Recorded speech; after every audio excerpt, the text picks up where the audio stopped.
பரிசுத்தமான வார்த்தைகளை பகிர்ந்து கொள்ளும்படி கிருபை செய்த பரலோகத்தின் பிதாவாகிய தேவனுக்கு கர்த்தராகிய இயேசு கிறிஸ்து மூலமாக நன்றிகளையும் ஸ்தோத்திரங்களையும் ஏற்றுக்கொள்கிறேன். இன்றைய காலகட்டத்தில் உலகமெங்கிலும் அநேக யுத்தங்கள், யுத்த செய்திகள் நம்ம கேள்விப்பட்டு கொண்டிருக்கிறோம். அதே மாதிரி அநேக மனிதர்கள் இந்த உலகத்தில் கஷ்டப்பட்டு கொண்டிருக்கிறாங்க. அடுத்த உலகத்துக்கு என்ன வருமோ, மூன்றாம் உலகப் போர் நடந்துருமோன்ற அந்த பயத்தில் கூட மனிதர்கள் வாழ்ந்துட்டு இருக்கிறாங்க இந்த காலத்தில். இப்படிப்பட்ட காலத்தில் ஒரு புது சிருஷ்டிகளாகிய நம்போ, அதாவது தேவனுடைய பிள்ளைகளாகிய நம்போ என்ன விஷயத்தை எடுத்து நாம் பார்க்கணும் பார்க்கும்போது, நமக்காகவே கொடுக்கப்பட்ட தீர்க்கதரிசன வசனம் நமக்கு இருக்கு. இந்த 7ஆம் சபைக்காக கொடுக்கப்பட்ட ப்ராஃபஸி இருக்கு பைபிளில். அது படிக்கும்போது உண்மையாகவே நம்ம எந்த காலகட்டத்தில் வாழ்ந்துட்டு இருக்கிறோம், நம்ம அந்த காலத்துக்கே உரிய அந்த பலியின் ஜீவித்தை எப்படி ஏறெடுக்கணும், அது மாத்திரமல்ல, முக்கியமாக இந்த ஒரு காலகட்டத்தில் நம்ம எப்படி பரிசுத்தமான இந்த வாழ்க்கையை வாழணும், கடைசியாக வாழ்ந்துட்டு இருக்கிற பரிசுத்தவான்களுக்கு வரக்கூடிய சோதனையில் எப்படி ஜெயம் கொள்ளணும், பரிசுத்தவான்களுக்கு நம்முடைய ஊழியம் எப்படி இருக்கணும் என்ற ஆழமான விஷயத்தை நம்ம இன்னைக்கு பாடத்தில் பார்க்க போகிறோம்.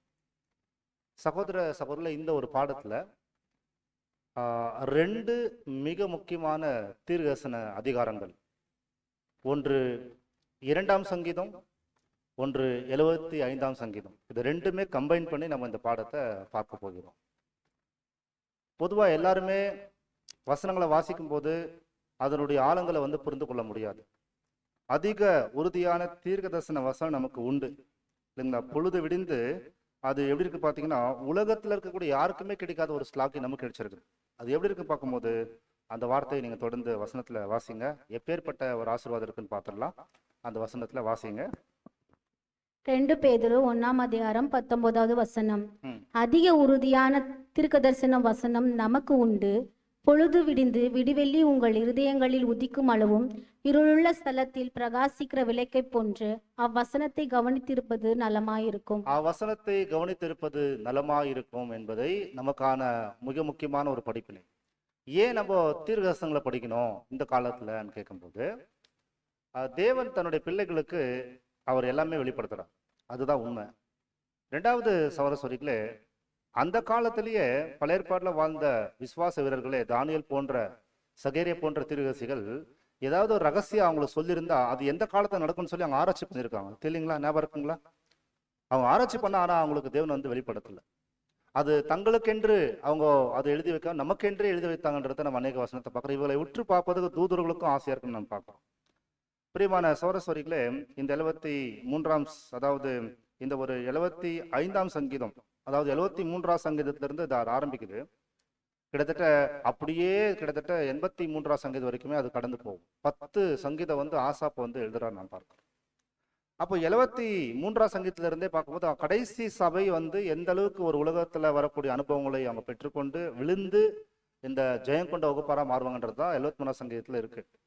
அவர் கரம் பிடித்து வலது கரத்துல அவரு பிடித்து அவர் பரத்துல இருந்து ஆலோசனை கொடுப்பாருன்ற விஷயம் தான் 73ஆம் சங்கீதத்தில் இருக்குது. 83ஆம் சங்கீதம் பார்த்தீங்கன்னா இப்ப நடந்துட்டு இருக்கிற தீர்க்க தரிசனம். 83ஆம் சங்கீதம் மிடில் ஈஸ்ட்ல நடக்கக்கூடிய மிகப்பெரிய வார், சரிங்களா? அது நம்ம இன்னைக்கு பார்க்கல. அந்த பிட்வீன் கேப்ல பாத்தீங்கன்னா 75ஆம் சங்கீதத்துல ஒரு மிக முக்கியமான விஷயத்த ஆசாப் பேசுறாரு. ஆசாப் யாரை குறிக்குதுன்னு கேட்டீங்கன்னா, சபை, கிறிஸ்துவனுடைய சபைக்கு ஒரு முன்னேற்றமா இருக்கிறாரு சரஸ்வரி. அப்போ 75ஆம் சங்கீதத்துல நம்ம எடுத்துட்டு அப்படியே உள்ள போனோம்னா 10 வசனம் தான் இருக்கு. அந்த 10 வசனத்துல அப்படியே கிளியரா என்ன நடந்துட்டு இருக்குன்ற விஷயம் தெளிவா இருக்குது. 2ஆம் சங்கீதம் எடுத்து பாத்தீங்கன்னா இப்ப என்ன நடந்துட்டு இருக்கு என்பதை பரிசுத்தாவினால ஏற்கனவே பேசப்பட்டிருக்குன்னு பார்ப்போம். அந்த பரிசுத்தாவில பேசப்பட்ட அந்த வார்த்தையை நம்ம எளிமையா புரிஞ்சுக்கிறதுக்கு நமக்கும் தேவன் கிருபை பாராட்டு. பாருங்களேன், 75ஆம் சங்கீதம் 1ஆம் வசனத்தை இப்ப நம்ம வாசிக்க கேட்கலாம். வாசிங்க. சங்கீதம் 75 1ஆம் வசனம். உம்மை துதிக்கிறோம் தேவனே, உம்மை துதிக்கிறோம். உமது நாமம் சமீபமாய் இருக்கிறது என்று உமது அதிசயமான கிரியைகள் அறிவிக்கிறது. இந்த ஒரு வார்த்தை இருக்கு இல்லைங்களா, சங்கீதம் 75:1. இந்த வார்த்தையில சொல்லக்கூடிய உம்மை துதிக்கிறோம், உம்மை துதிக்கிறோம் ஆண்டவரே, உம்முடைய நாமம் சமீபமா இருக்குன்னு ஒரு வார்த்தை சொல்றாங்க இல்லையா? இது சபையுடைய பார்வை. இந்த உலகமே இப்ப என்ன நடக்க போகுது, அடுத்த உலகத்துல என்ன நடக்க போகுது, 3ஆம் உலக போர் வந்துருமா, அந்த ஒரு, அதாவது ஈரான்ல இருக்கக்கூடிய அந்த நீர்கால், அந்த அந்த படகு வரக்கூடிய இடமெல்லாம் க்ளோஸ் பண்ணி வச்சதுனால, உலகத்துல கேஸ் பிரச்சனை வந்ததுனால, அல்லது ஈரான்ல இருக்கக்கூடிய அந்த காமினியை கொன்னதுனால, ஒரு மிகப்பெரிய பிரச்சனை உலகத்துல கிட்டத்தட்ட ஒரு 1.5 மாசம் போயிட்டு இருக்கிறது பார்க்கும்போது உலகமே தலைக்கீழாக யோசிச்சு பார்த்துட்டு இருக்காங்க. எல்லாமே பயந்து நடுங்கி நிக்கிட்டு இருக்கிறாங்க இந்த காலத்துல. அடுத்து யார் பார்த்தாலும் அதாவது ட்ரம்ப்பையும் அதுக்கப்புறம் நெத்தானியோ திட்டக்கூடியவங்களா காணப்படுறாங்க பார்க்குறோம். உலகத்துல சில மணி டிப்ரெஷனா உலகத்துல சிலர் வாழ்ந்துட்டு இருக்கிறாங்க. இந்த காலத்துல அடுத்து என்ன நடக்க போகுது, 3ஆம் உலக போர் நடந்துருமா நடந்துடக்கூடாதுன்ற மாதிரி எல்லாருமே பயந்துட்டு இருக்காங்க. அதே மாதிரி எல்லா தேசம் என்ன பண்ணிருக்காங்க பாத்தீங்கன்னா, எப்படியாவது நம்மள பாதுகாக்கிறதுக்காக நியூக்ளியர் ஏதாவது ரெடி பண்ணிக்கலான்ற மாதிரி எல்லாருமே சீக்கிரட்டா வந்து அதை ரெடி பண்ணிட்டு இருக்காங்க சொல்லி. ஆனா இந்த காலத்துல பேர் சபையுடைய பார்வை நீங்க கேட்டீங்கன்னா, ஆண்டவரே எப்படியாவது யுத்தம் நிறுத்துங்கன்ற மாதிரி தான் அவங்க ஜெபம் பண்ணிருக்காங்க. ஆனா கண்டிப்பா நில்லாதுன்றது பார்க்கறோம். உலக பார்வை பாத்தீங்கன்னா என்ன நடந்துட்டு இருக்குன்னு தெரியல. இந்த தம்பு வந்து என்னவோ பண்ணிட்டு இருக்கான்ற அந்த வார்த்தை, அதாவது இப்ப நான் சொன்ன பாருங்க, அந்த மாதிரி அவரை கண்டபடி திட்டிட்டு இருக்காங்க. உலக பார்வைகளுக்கு என்னன்னாக்கா, அவங்களுக்கு பிரச்சனை இருக்கக்கூடாது. ஒரு மாசம் சேலரி வாங்குறாங்களா, அதை வச்சு அங்க வாழ்ந்துட்டு போகணும். அங்க வந்து அவங்களுக்கு ஒரு நெருக்கடி வரும்போது, சமுதாயத்துல தாழ்த்தப்பட்ட மனிதர்கள் வந்து கஷ்டப்படும் போது எல்லாருக்குமே என்ன நடக்குதுன்னு தெரியலையே, இந்த அரசியல்வாதிகளை மாத்தி பார்க்கலாம்ன்ற மாதிரி அவங்க யோசிப்பாங்க. உலக பார்வையாளர் தான். அதே போல இஸ்ரேல் ஜனங்களுடைய பார்வை எப்படின்னு கேட்டீங்கன்னா, இப்போ நாங்க எங்களுக்கு கொடுக்கப்பட்ட வாக்குத்தத்தத்தை நாங்க என்ன பண்றோம், வாக்குத்தத்தத்தை நாங்க சுதந்திரத்தை கொள்கிறோம். அதனால நாங்க ஈரானை ஏன் அடிக்கிறோம்னு கேட்டா, எங்களுடைய முன்னோர்களை என்ன பண்ணீங்க நீங்க எல்லாருமே சேர்ந்து நீங்க கொண்டு இருக்கீங்க. எங்க மேல தேசத்தை இல்லாதபடி நீங்க ஈரான் எனக்கூடிய ஒரு தலைநகரத்தின் மூலமா தான் எல்லா தீவிரவாத அமைப்பும் உருவாச்சு. சரிங்களா? தீவிரவாதிகள் உலகத்துல இருக்கிறாங்கன்னா அதை உருவாக்குறது யாருனாக்கா ஈரான் தான். அது அப்புறம் பார்க்கலாம். அதே மாதிரி அதுக்கு சப்போர்ட் பண்றது யாருன்னு கேட்டீங்கன்னா, ஈரான் மூலமா தான் எல்லாமே வந்து தீவிரவாதி உருவானாங்க இஸ்ரேலுக்கு விரோதமாக. ஆனா ஈரானை சப்போர்ட் பண்றவங்க பின்னாடி 2 பேர் இருக்கிறாங்க. அவங்க யாருன்னு கேட்டீங்கன்னா, ரஷ்யா மற்றும் அடுத்து சைனா. அதுக்கு பின்னாடி யார் இருக்கான்னு கேட்டீங்கன்னா, விழுந்து போன தூதர்கள், சாத்தான். பாத்தீங்களா, இந்த விஷயம் இத்தனை விஷயம் போயிட்டு இருக்குது உலகத்துல. இதுல உலகம் முழுக்க நியூஸ்ல வந்து பாத்தீங்கன்னா, அநேக நியூஸ்ல வந்து அதாவது பிளாஷ் நியூஸ் சொல்லி அநேக விஷயம் போடுறாங்க. இந்த மாதிரி யாருக்குமே அடுத்து என்ன நடக்க போகுதுன்னே தெரியாது. அதாவது எப்படி இருக்கு அந்த விஷயம் நீங்க கேட்டீங்கன்னா, இந்த கழுகு மற்றும் நாய் பத்தி ஒரு இமேஜ் வந்து இந்த ஸ்லைட்ல நீங்க பாருங்களேன். நாய்க்கு எங்க வரைக்கும் ஒரு விஷயம் தெரியும் கேட்டீங்கன்னாக்கா, நாயும் அறிவுள்ள ஜீவி தான். ஆனா எங்க வரைக்கும் தெரியும், அந்த மலையை மாற்ற உச்சி வரைக்கும் பார்க்க முடியும். அதுக்கு அந்த அறிவு இருக்கு. ஆனா மலைக்கு அப்புறம் நடக்கக்கூடிய விஷயம் அதுக்கு தெரியாது. கரெக்டுங்களா? அதே போலதான் விழுந்து போன அத்தனை கோடி மனிதருமே அவங்க வந்து எப்படி இருக்கிறாங்க கேட்டீங்கன்னாக்கா, அடுத்து ஒரு மலையை தாண்டி நடக்கக்கூடிய விஷயங்கள் என்னன்றது தெரியாதவே இந்த உலகத்துல வாழ்ந்து கொண்டிருக்கோம். அது யாரா இருக்கட்டும், சயின்டிஸ்டா இருக்கட்டும், மிகப்பெரிய அரசியல்வாதிகளா இருக்கட்டும், மிகப்பெரிய வழிநடத்தக்கூடிய யாரா இருக்கட்டும், சொல்ல எத்தனை கோடி பில்லியன்ஸா இருந்தா கூட எப்படியாவது தன் பணத்தை வந்து தக்க வச்சுக்கிறதுக்காக முயற்சி பண்ணுன்ற மாதிரி யோசிச்சு கிட்டத்தட்ட ஷேர் மார்க்கெட்ல அப்படியே கீழே விழுந்துச்சு. கிட்டத்தட்ட ஒரு மாசத்துல எல்லாமே நொச்சு நூறாயிடுச்சு. இந்த இந்தியாவுடைய மிகப்பெரிய பணக்காராகிய அதாவது முகேஷ் அம்பானி அவருடைய ஒரு பகுதியில வந்து, அதாவது அவருடைய பிசினஸ்ல ஒரு பகுதியை என்ன பண்ணா ஷேர் மார்க்கெட்ல வித்துட்டாரு. இப்போ ஆக்சுவலி போன வாரத்துல நமக்கு லாஸ் ஆயிடுமான்ற மாதிரி பயந்துட்டு. அப்போ உலகத்துல இருக்கிற அத்தனை பேருமே தலைக்கீழாக பார்த்துட்டு இருக்கும்போது ஒரு வகுப்பாருக்கு மாற்றமே என்ன நடந்துட்டு இருக்குன்றது அக்யூரேட்டா பிங்கர் பிரிண்ட்ல வச்சிருப்பாங்க. நான் பார்ப்பேன். அவங்க யாருன்னா 7ஆம் சபை காலத்துல இருக்கிற பாத அங்கத்தாருக்கு விஷயங்கள் தெரியும். அவங்க பயப்பட மாட்டாங்க. பூமி நிலை மாறினாலும் கடல் கொந்தளித்தாலும் நாம் பயப்பட மாட்டோம், தேவன் நம்முடைய அடைக்கலம் என்ற அந்த உச்சக்கட்ட நம்பிக்கையில வந்து வாழ்ந்துட்டு இருப்பாங்க. ஒரு சிறு கூட்டத்தார் பார்ப்போம். அவங்க மற்றதான் கழுகு வகுப்பாராக, அதாவது அவர்கள் சட்டையை நாங்கள் அதை விரித்து அவங்க பறந்து போவாங்கன்ற வார்த்தைன்னு கேட்டீங்கன்னா, சர்ச் கிளாஸ்க்கு மாற்றம் தான் அடுத்து என்ன நடக்க போது நடந்துட்டு இருக்கின்ற விஷயத்த அவங்க சொல்லுவாங்க உலகத்துக்கு சாட்சி. ஒருவேளை இந்த உலகத்துல 2ஆம் உலகத்தின் முடிவுல 3ஆம் உலகத்தின் ஆரம்பத்தில் இருக்கிறோம். இந்த என்டையர் சர்ச் கிளாஸ் முடிகிறாங்க. கடைசியா பாத்தீங்கன்னா 1,43,999 முடிச்சிருக்காங்க வச்சுக்கோங்களேன். அந்த ஒரு சிங்கிள் ஒரே ஒரு கோதுமை இங்க இருந்தா கூட சவரஸ்வரிகளே அவர்கள் சாட்சி கொடுத்து தான் மறிப்பாங்க. நான் பார்க்கிறேன். இந்த உலகம் எங்கிலும் இந்த விட்னஸ் போய் தான் சாட்சிக்கு போகும். அதாவது அது சாட்சிக்காக அறிவிக்கப்படும் என்பதை நாம் பார்க்கிறோம். உலகம் எங்கிலும் தேவனுடைய ராஜ்யத்தை குறித்து சொல்லப்படும், அப்பொழுது முடிவு வரும் என்ற வார்த்தையை அப்போஸ்தலர் கர்த்தரேசு சொல்றாங்க. அவங்க ஏத்துக்கிறதுக்காக கிடையாது, இதுதான் நடந்தது, இதுதான் நடக்க போகுது என்பதை தெளிவா சொல்லுவாங்க. யாரு கேட்டாலும் பொது சிருஷ்டிகள் ஏதாவது அரெஸ்ட் பண்ணி நீங்க என்ன உங்களுடைய கொள்கை என்னன்னு கேட்டாங்கன்னாக்கா அவங்க சொல்லுவாங்க, இது 3ஆம் உலகப் போர் வரப்போகுது, மதம், அரசியல், சமுதாயம், பொருளாதாரம் கம்ப்ளீட்டா டிஸ்ட்ராய் ஆக போகுது, இங்க இஸ்ரேல் தேசத்துல ஒரு ராஜ்யம் எஸ்டாப்ளிஷ் ஆக போகுது, அந்த ராஜ்யத்தின் மூலமா உலகத்துல அத்தனை கோடி மனிதருமே மரித்தோல் எந்த ஒரு போறாங்கன்றாங்க. அக்யூரேட்டா சொல்லக்கூடிய ஒரு வகுப்பறான்னு சர்ச் கிளாஸ் மேடம். அவங்க மனிதரை பார்த்து பயப்படுறதோ அமைப்புகளை பார்த்து பயப்படுறதோ அவங்களுக்குள்ள இருக்காதுன்றது நம்ம தெளிவா இந்த விஷயத்த நம்ம இருக்கணும் பார்த்துருக்கோம். ஆனா பட் இந்த வசனத்துல நீங்க பாத்தீங்கன்னா அந்த மலைக்கு அப்புறம் இருக்கக்கூடிய ஒரு காட்சி இருக்குது இல்லையா, இந்த பறவை பாருங்க, அப்புறம் இருக்கக்கூடிய ஒரு காட்சியை யார் மாற்ற பார்க்க முடியுதுன்னு பார்க்கும்போது சபையார் மாற்ற தான் பார்க்க முடிகிறது. அதுதான் ஆசாப்பு 75ஆம் சங்கீதத்துல முதல் வசனம் சொல்றார், ஆண்டவரே உம்மை துதிக்கிறோம், உங்களை நாம் துதிக்கிறோம். ஏன்னா உங்களுடைய நாமம் எப்படி இருக்குதுங்களா, சமீபமா இருக்குது. என்ன அர்த்தம்னா, இந்த 3ஆம் உலக போருக்கு அப்புறம் இப்ப நடந்துட்டு இருக்கிற இந்த உலக போர்களுக்கு அப்புறம் என்ன தேவன் செய்ய போறாருன்னு கேட்டீங்கன்னா, உலக மனிதர்களை தேவன் சந்திக்க போறாரு. முழு மனுக்குலம் இஸ்ரேல் தேசத்துல அந்த ராஜ்யத்தை ஆசீர்வாதம் பெற்றுக்கொள்ள போறாங்க.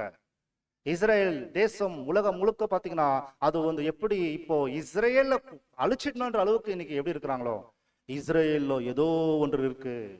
மனிதனுடைய வல்லமை தாண்டி, நமக்குள்ள இருக்கக்கூடிய நியூக்ளியர் வெப்பன்ஸை தாண்டி, நம்முடைய மிகப்பெரிய அறிவை தாண்டி ஏதோ ஒரு வல்லமை, மனித சக்தியை தாண்டி ஒன்று இருக்குது என்பதை அறிந்து கொள்வதற்காக உலகம் எங்கில் இருக்கிற அத்தனை மனிதரை இஸ்ரேல் நோக்கி போகக்கூடிய அந்த காட்சியை நம்ம இப்போ பார்க்கக்கூடியவராக இருக்கோம்.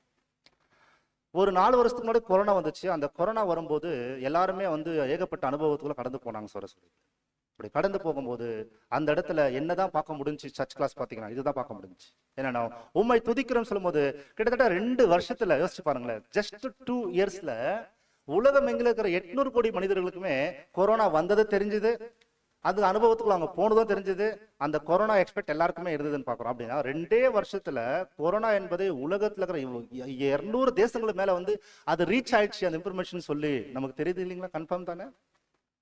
2 வருஷத்திலேயே கொரோனா உலகம் முழுக்க வந்தது தெரிஞ்சிச்சு இல்லையா?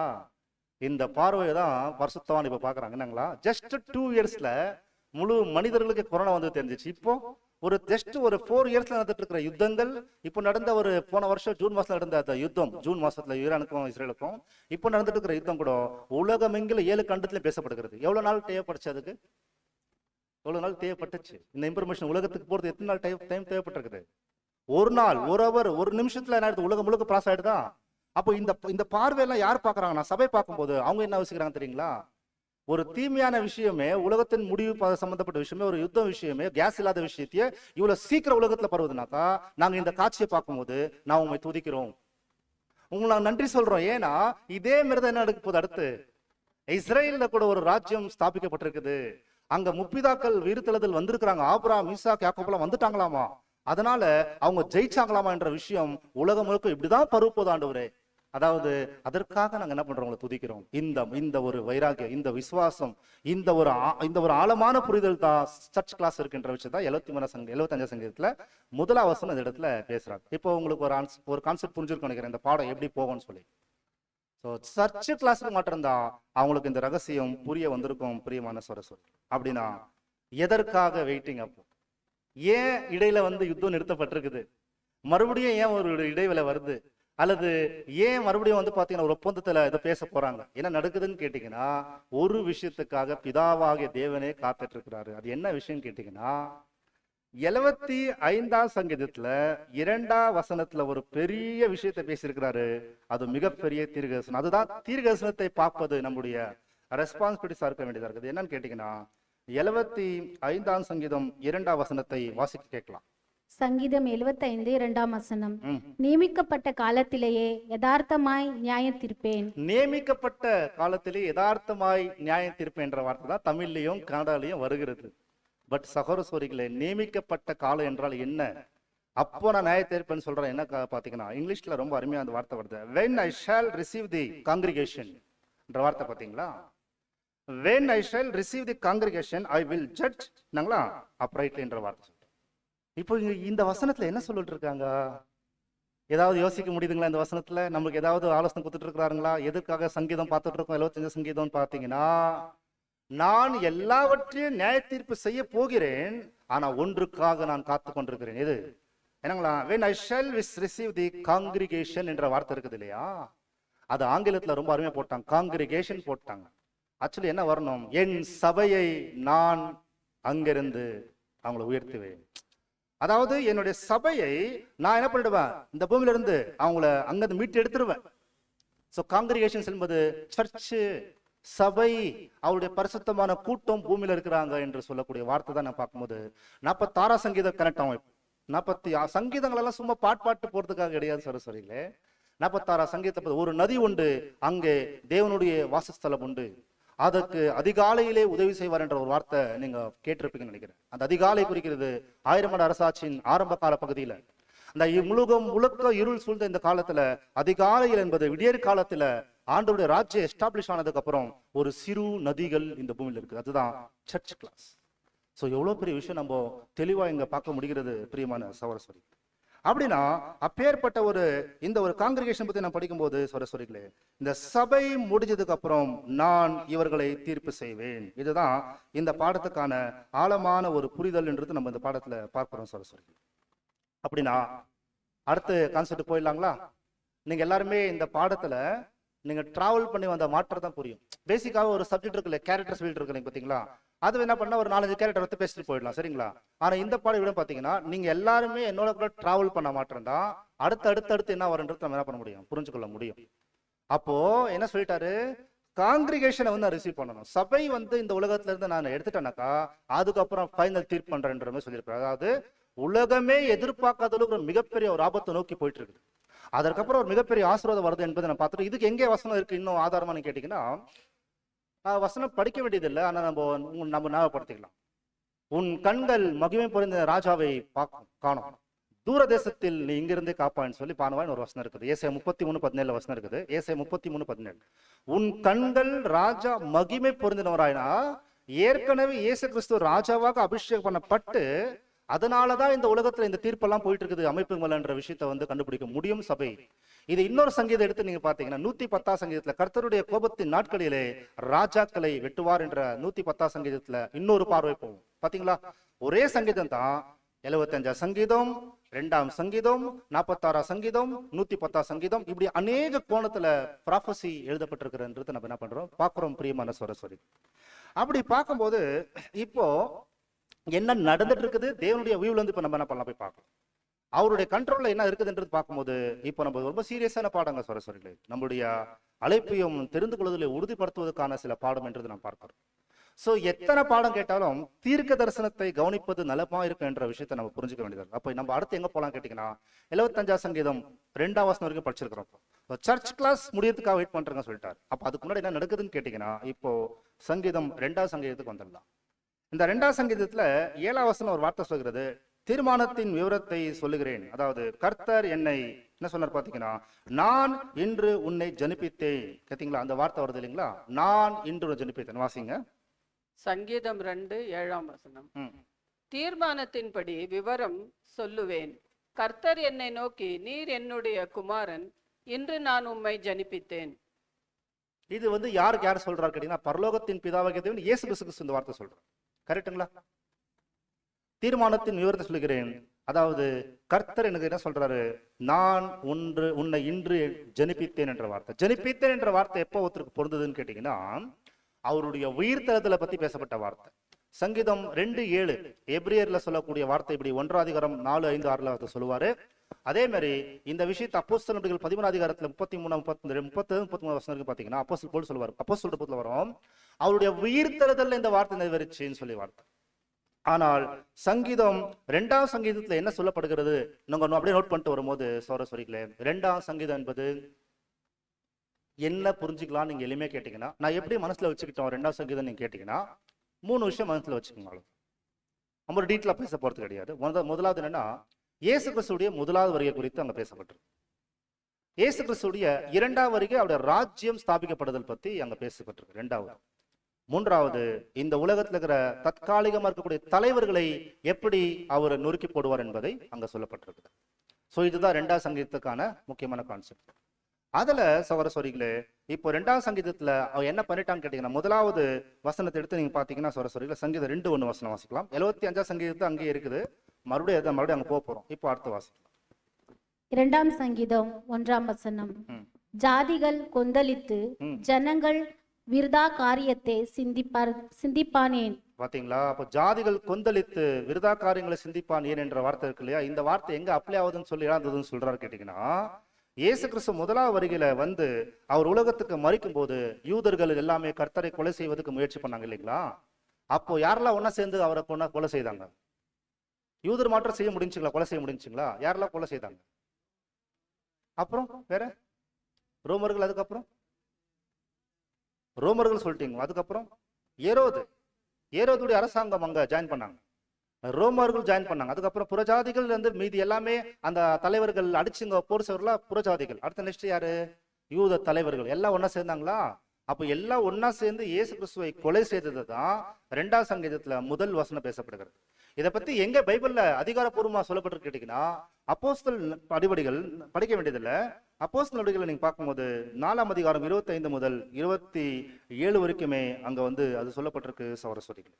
அப்படின்னா 4ஆம் அதிகாரத்துல சொல்லிட்டாங்க, ஆண்டவரே இயேசு கிறிஸ்துவை கொலை செய்தாங்க, அது யூதர்களும் பிலாத்தும் மற்றும் போந்தி பிலாத்தும் ஏரோதும் நீங்கள் முன்னே தீர்மானித்தபடிக்கு இவர்கள் இயேசு கிறிஸ்துவை கொலை செய்தார் என்ற விஷயத்தை ரொம்ப தெளிவா சொல்றாரு. அதாவது இங்க ஒரு பாயிண்ட் கவனிங்களேன்.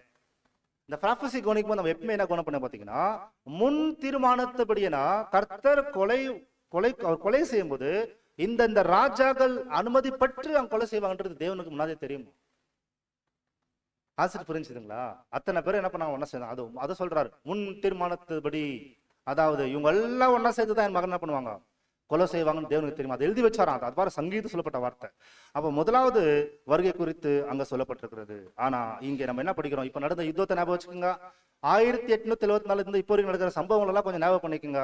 முதலாம் உலக போர், 2ஆம் உலக போர், 3ஆம் உலக போர் காத்துட்டு இருக்கிறது, உலக சமுதாயங்கள்ல ஏகப்பட்ட பிரச்சனைகள் ஏற்றத்தாழ் வரதெல்லாம் நீங்க ஞாபகம் வச்சுக்கோங்க. இப்ப இவங்க என்ன பிளான் பண்ணிருக்காங்க உலகத்துல இருக்கிற மனிதர்னு கேட்டீங்கன்னா, உலகத்தின் தலைவர் என்ன பிளான் பண்ணிட்டு இருக்காங்கன்னா, 2ஆம் அதிகாரம் 3ஆம் வசனம் வாசிங்க. சங்கீதம் 2:3 வசனம் வாசிங்க. சங்கீதம் 2ஆம் அதிகாரம் 3ஆம் வசனம். அவர்கள் கட்டுகளை அறுத்து அவர்கள் கயிறுகளை நம்மை விட்டு எரிந்து போடுவோம் என்கிறார்கள். அப்ப இவங்க என்ன பண்றாங்கன்னா பாத்தீங்கன்னா, அவங்களுடைய கட்டுகளை அவிழ்த்து அவங்களுடைய கைகளை அவிழ்த்து போடுவோம் என்ற வார்த்தை சொல்றாங்க. அதாவது இவங்க தான் உலகத்துல அபிஷேகம் பண்ணப்பட்ட மாதிரி நோட் பண்ணிக்கோங்க. உலகத்தின் தலைவர்கள் ஒரு சின்ன ஏரியால இருக்கக்கூடிய எம்எல்ஏ இருந்து பிடிச்சி, கவுன்சிலர் இருந்து பிடிச்சி, அதாவது சீஃப் மினிஸ்டர், பிரைம் மினிஸ்டர், உலகம் எங்களுக்கு இன்னைக்கு இருக்கக்கூடிய சர்வாதிகாரம் செய்யக்கூடிய அத்தனை பேரே சொல்றேன். இவங்க என்ன நினைக்கிறோம், நான் தான் இவங்களுக்கு நல்லது செய்ய போறேன், நான் தான் விடுதலை செய்ய போறேன்ற மாதிரி வரும். தூக்கம் வர மாதிரி ஆயிடுச்சுங்களா? ப்ராஃபஸிக்கு மாற்ற தயவு செய்து தூங்கறதுக்கு இடம் கொடுத்துறாதீங்க.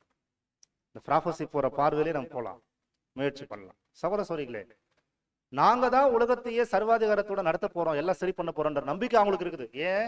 அவங்களுடைய ஆள்பலம், அவங்களுடைய ஞானம், அவங்களுடைய செல்வாக்கு இதெல்லாம் வச்சு அவங்க எங்களால எல்லாம் செய்ய முடியும்னு சொல்லிட்டு இருக்கிறாங்க. அதனாலதான் இந்த வார்த்தை சொல்றேன். அப்ப தேவனுடைய பத்தி என்ன சொல்லுது, பரலோகத்தில் இருக்கிறவர் என்ன பண்ணுவாராம், தேவன் என்ன பண்ணுவார், அவங்களோட விஷயத்தை பார்த்துட்டு வாசிங்க. பரலோகத்தில் வீற்றிருக்கிறவர் நகைப்பார். அப்படின்னு என்ன அர்த்தம்? முடியாத ஒரு காரியத்தை ஒருத்தர் செய்யும் போது பொதுவா நம்ம என்ன பண்ணுவோம், மறுபடியும் ட்ரை பண்ணும்போது நம்ம என்ன பண்ணுவோம், ஒரு குழந்தை இருக்குன்னு வச்சுக்கோங்களேன். அந்த குழந்தைக்கு முன்னாடி பாத்தீங்கன்னா ஒரு 100 கிலோ ஒரு சின்ன ஒரு பெரிய பாறாங்கல் இருக்குன்னு வச்சுக்கோங்க. அந்த பாறாங்கலை என்ன சொல்லுதுன்னா, நான் தூக்கிடுறேன் சொல்லி ரொம்ப போட்டுன்னு பண்ணுக்குது, ரொம்ப முயற்சி பண்ணிருக்குது. அப்போ பெரியங்களா இருக்குங்க, நம்ம என்ன பண்ணுவோம், பொதுவா ஃபர்ஸ்ட் சிரிப்பு வரும். ஏன் சிரிப்பு வரும்? உன்னால அது முடியவே முடியாது, நீ எவ்வளவு ட்ரை பண்ணாலும் முடியாதுன்றது ஃபர்ஸ்ட் நம்ம சிரிப்புல காட்டுவோம். அப்படின்னு அர்த்தம் பாத்தீங்கன்னா, அதனுடைய அர்த்தம் என்னன்னா, தேவன் இந்த உலகத்துல இருக்கிற எல்லா விதமான ராஜாக்களும் அதிகாரிகளும் செய்யக்கூடிய முயற்சியை பார்க்கும்போது அவர் என்ன பண்றாருன்னா, உங்களால இது முடியாது. அதாவது என்னன்னா, கெட்டு போயிருக்கிற இந்த சமுதாயத்தை சரி பண்ணுவதற்கு உங்களால முடியாது. யாருடைய வீட்லயும் கண்ணீர் இல்லாம, துக்கம் இல்லாம, மரணம் இல்லாம உங்களால மாற்ற முடியாது. தேவையில்லாத பிரச்சனையை நீங்க என்ன பண்ணுறீங்க, உங்களுக்கு நீங்களே எடுத்துட்டு இருக்கீங்கன்ற விஷயத்தை பார்ப்போம். அப்படின்னா 2ஆம் சங்கீதத்துல உலகம் எங்கில இருக்கக்கூடிய மனிதர்கள் இப்படி யோசிச்சுன்னா என்ன பண்ணிட்டாங்க தெரியுங்களா? 1874 அப்புறம் பேசுறாங்க. இப்போ 1874 தேவன் கர்த்தருக்கு ராஜரிகம் கொடுத்துட்டாரு. ஆனால் இவங்க என்ன பண்றாங்க கேட்டீங்கன்னா, அதுக்கப்புறம் தான் ஒரு பிளான் பண்றாங்க, கூட்டத்தை கூட்டினார்களாமா. வாசிக்கலாம். சங்கீதம் ஏசாயா 8:9 வசனம் வாசிங்க. ஏசாயா 8:9. ஏசாயா 8ஆம் அதிகாரம் 9வது வசனம். ஜனங்களே, நீங்கள் கூட்டம் கூடுங்கள், முறியடிக்கப்படுவீர்கள். தூர தேசத்தாராகிய நீங்கள் எல்லோரும் செவி கொடுங்கள், இடை கட்டி கொள்ளுங்கள், முறிந்தோடுவீர்கள். வார்த்தை எவ்வளவு அருமையான வார்த்தை. நீங்க கூட்டம் கூடுங்க, என்ன முறியடிக்கப்படுவீங்க அப்படின்னா என்ன? கூட்டம் கூட்டினாங்க இருக்குங்களா? ஐநா சபை இருக்குங்களா? உலகம் இங்க இருக்கிற எல்லா தேசம் ஒன்னா சேரலாம், ஒற்றுமையா இருக்கலாம். நம்ம என்ன பண்ணலாம், யூஎன் அதாவது ஒரு கூட்டமா சேரலாம், கூட்டமைப்பு அதாவது ஒரு கூட்டணியா இருக்கலாம்ன்ற மாதிரி பல பேர் பல முயற்சி பண்ணும்போது தான் முதலாம் உலக போர் வந்தது. இரண்டாம் உலக போர் வந்தது. இப்போ எல்லாம் பயில பண்ணிட்டாங்க பாத்தீங்கன்னா, இல்ல உலகத்தையே நடத்தக்கூடிய வல்லரசு நாடுகளாக நம்ம பயன்படலாம் சொல்லிட்டு என்ன பண்ணிட்டாங்க பாத்தீங்கன்னா, அடுத்த வசனம் 8வது அதிகாரம் 10வது வசனம் வாசிங்க. ஆலோசனை செய்யுங்கள், ஆலோசனை செய்யுங்கள், அது அபதமாகும். ம், வார்த்தையை வசனியுங்கள், ம், அது நிற்காது. ம், தேவன் எங்களோட இருக்கிறார். ம். எங்க பாருங்க ஒரு வார்த்தை, ஆலோசனை செய்யுங்க, அது என்ன அபத்தமாகும். அப்புறம் வார்த்தையை வசனியுங்கள், ம். அது நிற்காது. ஸ்டில் 1874 அது நடந்துதான் இருக்குது. ஏதோ ஒரு ஆலோசனை பண்ணுவாங்க, அது அபத்தமா ஆயிடும். நெக்ஸ்ட் என்ன பண்ணுவாங்களாமா? வார்த்தைகள் பேசுவோம், அதிகம் பேசுவாங்களா, அது என்ன பண்ணுமா? அது நிற்காது. நீக்காது. இப்போ நம்ம ஒரு சின்ன எக்ஸாம்பிள் இப்போ நம்ம பார்க்கலாங்களா? ஒரு 10 நாளுக்கு முன்னாடி இருந்து ட்ரம்ப் என்ன பண்ணிட்டு இருந்தாரு சொல்லுங்களேன். நீங்க நியூஸ் பாத்தீங்களா? 2 days வாய்ப்பு கொடுக்குறேன். அதுக்கப்புறம் நெக்ஸ்ட் நான் 4 days வாய்ப்பு கொடுக்குறேன். அடுத்து நெக்ஸ்ட் நான் 48 நிமிடம் டைம் கொடுக்குறேன். அதுக்கப்புறம் அடுத்து என்ன பண்ணாரு? 2 வாரம் டைம் கொடுக்குறேன். அப்படின்னா என்ன நடந்துட்டு இருக்கு? அவர் சொன்ன வார்த்தை டிசிஷனே எடுக்க முடியல. அவங்க என்ன நினைச்சா, நான் நினைச்ச மாதிரி என்ன பண்ண அட்டாக் பண்ண நினைச்சாங்க. ஆனா அவங்களால டிசிஷன் எடுக்க முடியல. அடுத்து இந்த யுத்தம் இப்படி நகர்ந்து போகும்னு அவங்களுக்கு யாருக்கும் தெரியல. சோ இது எப்போ வரைக்கும் நடந்துட்டு இருக்கு? இன்னைக்கு வரைக்குமே அது எந்த அதிகாரியா இருந்தாலும் இந்த வார்த்தை வந்து நிறைவேறிட்டு இருக்குது. இவங்க என்ன பிளான் பண்ணியிருக்காங்க பாத்தீங்கன்னா, G20 என்னக்கூடிய ஒரு பேரை வச்சு உலகத்திலேயே டாப் மோஸ்ட் 20 நேஷன்ஸ் தான் உலகத்தை ரிச்சா ஆளுகை செய்யணுன்ற நம்பிக்கையில போய் ஒரு தேசத்துல எம்எல்ஏ எம்பி வராங்க பாருங்க, பிரைம் மினிஸ்டர். அவங்களுக்கு என்ன ஆசை? இந்தியா மட்டும் ஆளுகை செய்யக்கூடாது, வல்லரசு நாடுகளை எல்லாத்தையும் ஆளுகை செய்யணுன்ற அந்த நம்பிக்கையில வாழ்ந்துட்டு இருக்காங்க. இவங்க எல்லாம் என்ன பிளான் இருக்காங்க பாத்தீங்கன்னா, இந்த மாதிரி G20 G7 என்ற விஷயத்த வந்து பிளான் பண்ணிக்கின்னு நாங்க எப்படியாவது ஆளுகை செய்யும் போது மற்ற எல்லா தேசத்துக்கும் இவர் தான் சிறந்தவர் என்ற ஒரு பேர் வரணுன்றதுக்காக பேர் புகழ் வாங்குறதுக்கு நிறைய பிரச்சனை முயற்சி பண்ணிட்டு இருக்காங்க. எப்ப போய் பார்க்கலாம். அப்போ எல்லாருமே அதான். இப்ப ட்ரம்ப் நீங்க கேட்டீங்கன்னா, ஏன் இவ்வளவு பிரச்சனையா நீங்க பண்றீங்க கேட்டீங்கன்னா, எனக்கு நோபல் பிரைஸ் வரணும்னு எதிர்பார்க்கறேன். அவங்களுடைய நோக்கம் பாத்தீங்களா, நோபல் பிரைஸ் வாங்குறதுக்கு பண்ணுவாராம். அப்போ ஒவ்வொரு தலைவருடைய பண்ணிட்டு இருக்கும்போது G7 G20 பண்ணிட்டு இருக்கும்போது இப்போ நம்ம தேவனுடைய பிளானை கேட்கலாம். போயிட்டு தேவன் என்ன நினைக்கிறார் சொல்லிட்டாரு தெரியுங்களா? வசனம் வாசிக்கலாம். இப்போ சங்கீதம் 2:6 வசனம் வாசிக்கலாம்.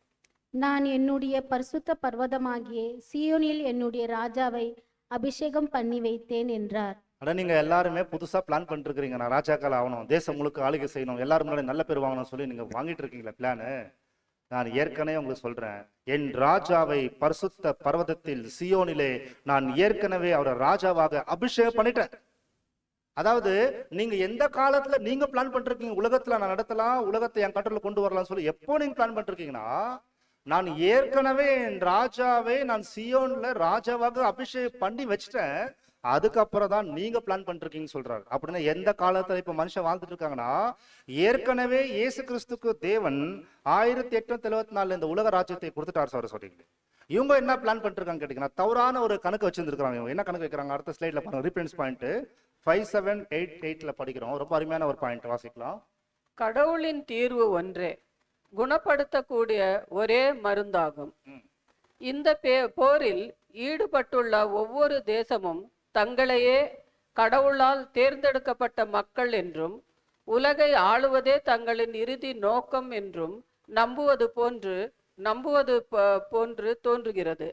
அவர்கள் அனைவரும் தவறான பாதையில் இருக்கிறார்கள். எவ்வளவு தெளிவா இருக்கு பாத்தீங்களா? கடவுளுடைய தீர்வு தாங்க ஃபைனல். அவர் டிசைட் பண்ணத்தான் முடியும் இந்த உலகத்துக்கு தேவன் ராஜ் இஸ்ரேல கொண்டு வரணுன்ற மாதிரி. இவங்க எல்லாம் உலகத்தை நான் நடத்தணும் என்று ஒரு தவறான தீர்மானத்துக்குள்ள கடந்து போயிருக்கிறாங்க சௌரஸ்வரிக்கு. அதனாலதான் இப்ப அவர் அடுத்து என்ன ஸ்டெப் வைக்க வேண்டியதா இருக்குது. அது ஈரான்ல இருந்தாலும், இஸ்ரேல் தேசமா இருந்தாலும், அமெரிக்காவா இருந்தாலும் ஒரு மிகப்பெரிய ஸ்டெப்ஸ் வைக்க வேண்டியதா இருக்கு. அது என்னன்னு கேட்டீங்கன்னா, அடுத்து 75 சங்கீதத்துக்கு போயிடலாங்களா? இப்போ இங்க எதுவுமே கன்ஃபியூஸ் பண்ணிக்க வேண்டாம். 2ஆம் சங்கீதம் 75 சங்கீதம் இதுதான் நம்ம மெயினா பார்க்க போறோம். அதுல வேற தீர்க்கதரிசனத்தை நம்ம ஆட் பண்ணிக்கலாம். சரிங்களா சௌரஸ்வரிகளே? இப்போ நம்ம பார்க்கக்கூடிய வசனம் 75ஆம் சங்கீதம் வசனம் 4 வாசிங்க. வீம்புக்காரரை நோக்கி வீம்பு பேசாதேயுங்கள் என்றும் துர்மார்க்கரை நோக்கி கொம்பை உயர்த்தாதிருங்கள் என்றும் சொன்னேன். பாத்தீங்களா யார் சொன்னதா இது? ஆசாப் சொல்றாரு, வீம்புக்காரரை நோக்கி நீங்க வீம்பு பண்ணாதீங்க. அப்புறம் பேச அதுக்கு அடுத்து என்ன சொன்னாரு? உங்க கொம்புகளை துர்மார்களை உங்க கொம்புனா உங்களுக்கு வல்லமை இருக்கு. கொம்பு என்பது வல்லமை, பவர். எனக்கு அதிகாரம் இருக்குது, நான் என்ன வேணா செய்திட முடியும் என்பதை நீங்க அப்படி பேசிடாதீங்க. வீம்புக்காரர்களே, சும்மா டைம் பாஸ்க்காக அந்த மேல இப்போ ராஜா காலத்தை நீங்க பாத்தீங்கன்னா பைபிள்ல ஆகாபு காலத்துல நீங்க பாத்தீங்கன்னா சும்மா டைம் பாஸ்க்காக யுத்தம் பண்ண போவாராம். தெரியுங்களா? படிச்சிருக்கீங்களா? டைம் பாஸ்க்காக யுத்தம் பண்ணாரு. எப்பங்க ஞாபகம் இருக்குங்களா? அதுல கூட யோசேப்பை ஜாயின் பண்ணிட்டாரு போயிட்டு. அந்த ராஜாக்கள் புத்தகத்துல வரும். அப்ப கடைசியில யார் இறந்துட்டாரு அந்த இடத்துல? ஆகாபு இறந்துட்டாரு. சும்மா டைம் பாஸ்க்காக ஜனங்க மேல வந்து ஒரு விஷயத்தையும் யோசிக்காம ஜனங்க மேல எந்த அளவுக்கு தழுத்தம் கொடுக்கறதுக்கு நீங்க யோசிக்கக்கூடிய வார்த்தைகள், நீங்க பேசக்கூடிய விஷயங்கள் சாதாரண மக்கள் மேல எந்த அளவுக்கு பாதிக்கப்படுது தெரியல. சொல்றீங்களே, லாஸ்ட் வீக் வந்த இடத்துல பார்க்ல வாக் பண்ணிருக்கும் போது ஒருத்தர் ஒரு ஐயா வந்து உக்காந்துட்டு இருக்கிறார். நல்லா எஜுகேட்டட், நல்லா படிச்சிருக்கிறவர் தான். அங்க யாருமே இல்லை. ஒரு மரத்தை பார்த்து பேசிட்டு இருக்கிறார். அவனுக்கு ஏதாவது புத்தி இருக்கா? அவன் எப்போ சாவானோ தெரியாது. இவன் மோதிக்கு புத்தி இருக்குதா? அவன் எப்போ சாவானோ தெரியாது. எப்பயுமே எங்க வயிற்ற வந்து என்ன பண்றாங்கன்னா அவங்க வந்து சாப்பாடு மாதிரி பண்ணிருக்கிறாங்க. அன்ற மாதிரி என்னென்ன ஆகுமோ அத்தனை வந்து நாங்க வாழ்றதா சாகிறதா தெரியாது. அவங்க எங்க இருந்தா பண்ணக்கூடிய பிரச்சனை வந்து எங்க வீட்டுல சாப்பாடு வந்து இல்லாத போகுதுன்ற மாதிரிலாம் ரொம்ப டிப்ரெஷன் ஆகி ரொம்ப முகெல்லாம் அப்படி சோர்ந்து போய் அவர் பேசிட்டு இருக்கிறார். நம்ம முன்னாடி ஒருத்தர் இருக்காரு, அவர் பேசிக்கலாம். உலகத்துல அத்தனை பேர் மைண்ட் என்ன மாதிரி ஆயிருக்கு யோசிச்சு பாருங்களேன். டிப்ரெஷன் ஆகி ஏகப்பட்ட சிச்சுவேஷன்ல போயிடுவாங்க. ஆனா இவங்க பண்றக்கூடிய ஒவ்வொரு முயற்சியும் நாங்க தான் மாதிரி யோசிச்சிருக்காங்க இல்லையா? அவர் சொல்றாரு, வீம்புக்காரர்களே உங்க கொம்பை உயர்த்தாதீங்கள். என்ன எனக்கு வல்லம் இருக்குது எல்லாம் பண்ணிட முடியும்னு சொன்னாக்கா தேவன் அடுத்த ஸ்டெப் போறான். என்னங்களா வசனம் அடுத்த வாசிங்க. 75 சங்கீதம் 5 வசனம். உங்கள் கொம்புகளை உயரமாய் உயர்த்தாதிருங்கள். இருமாப்புள்ள கழுத்துடையவர்களாய் பேசாதிருங்கள். இருமார்ப்பு உள்ளவராக என்ன சொல்றாங்களா? கழுத்துள்ளவர்களாக பேசாதீங்க அப்படின்னு அர்த்தம் தான்.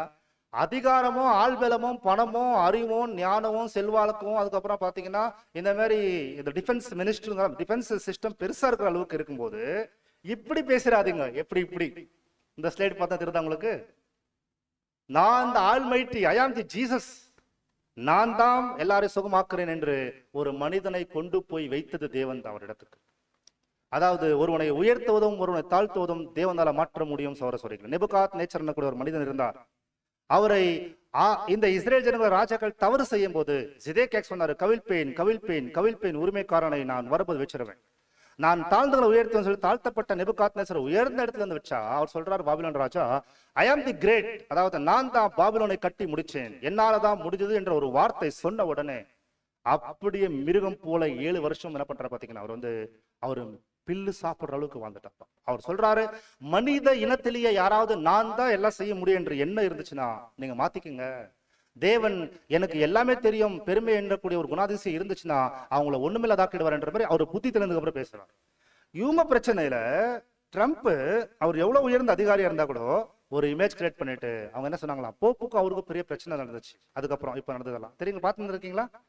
அதுல ஐ ஆம் தி ஜீசஸ், நான் தான் மாதிரி ஒரு வார்த்தை பயன்படுத்திட்டார். அப்ப சொல்றாரு, என்ன சொல்வாரு, உங்களை கொம்புகளை நான் முறிப்பேன் என்ற வார்த்தை அந்த இடத்துல சொல்றாரு. சகோதரர்களே, உலக மக்கள் உலக ராஜாக்கள் எப்ப பிளான் பண்ணிட்டு இருக்காங்க இந்த உலகத்துல ஒரு ராஜ்யம் எஸ்டாப்ளிஷ் பண்ணலான்னு பாத்தீங்கன்னா, ஏற்கனவே 7ஆம் தூதன் எக்காலம் ஊதும் போது, அதாவது வசனம் சொல்லுகிறது 7ஆம் தூதன் எக்காலம் ஊதும் போது, வெளிப்படுத்தல் 11:15 உலக ராஜ்யங்கள் கர்த்தருக்கு கொடுக்கப்பட்டாச்சுன்னு வசனம் இருக்குது. வசனம் வாசிக்கலாம் பாருங்க. Revelation chapter 11 verses 15. 7ஆம் தூதன் எக்காலம் ஊதினான். அப்பொழுது உலகத்தின் ராஜாக்கள் நம்முடைய கர்த்தருக்கும் அவருடைய கிறிஸ்துவாயிருக்கிற ராஜாவாயின அவர் சதா காலிலும் ராஜ்யபாரம் பண்ணுவார் என்றும் கம்பீர சத்தங்கள் வானத்தில் உண்டாயின. ஆம் சகோதரரே, 7ஆம் தூதன் எக்காலம் ஊதிட்டார். 1874 கர்த்தருடைய ராஜ்யம் உலகம் முழுங்க இருக்கக்கூடிய அத்தனை ராஜ்யமும் பார்த்தீங்கன்னா கர்த்தர்கள் வந்துச்சு. 6000 வருஷம் சாத்தானுக்கு கொடுத்திருந்தாரு, 1000 ஆண்டு வருஷம் கர்த்தருக்கு இயேசு கிறிஸ்து கொடுத்திருந்தாரு. அவர் கர்த்தராக இயேசு கிறிஸ்து 2ஆம் வருகை வரும்போது ராஜா உலகத்துக்கு வந்துட்டாரு.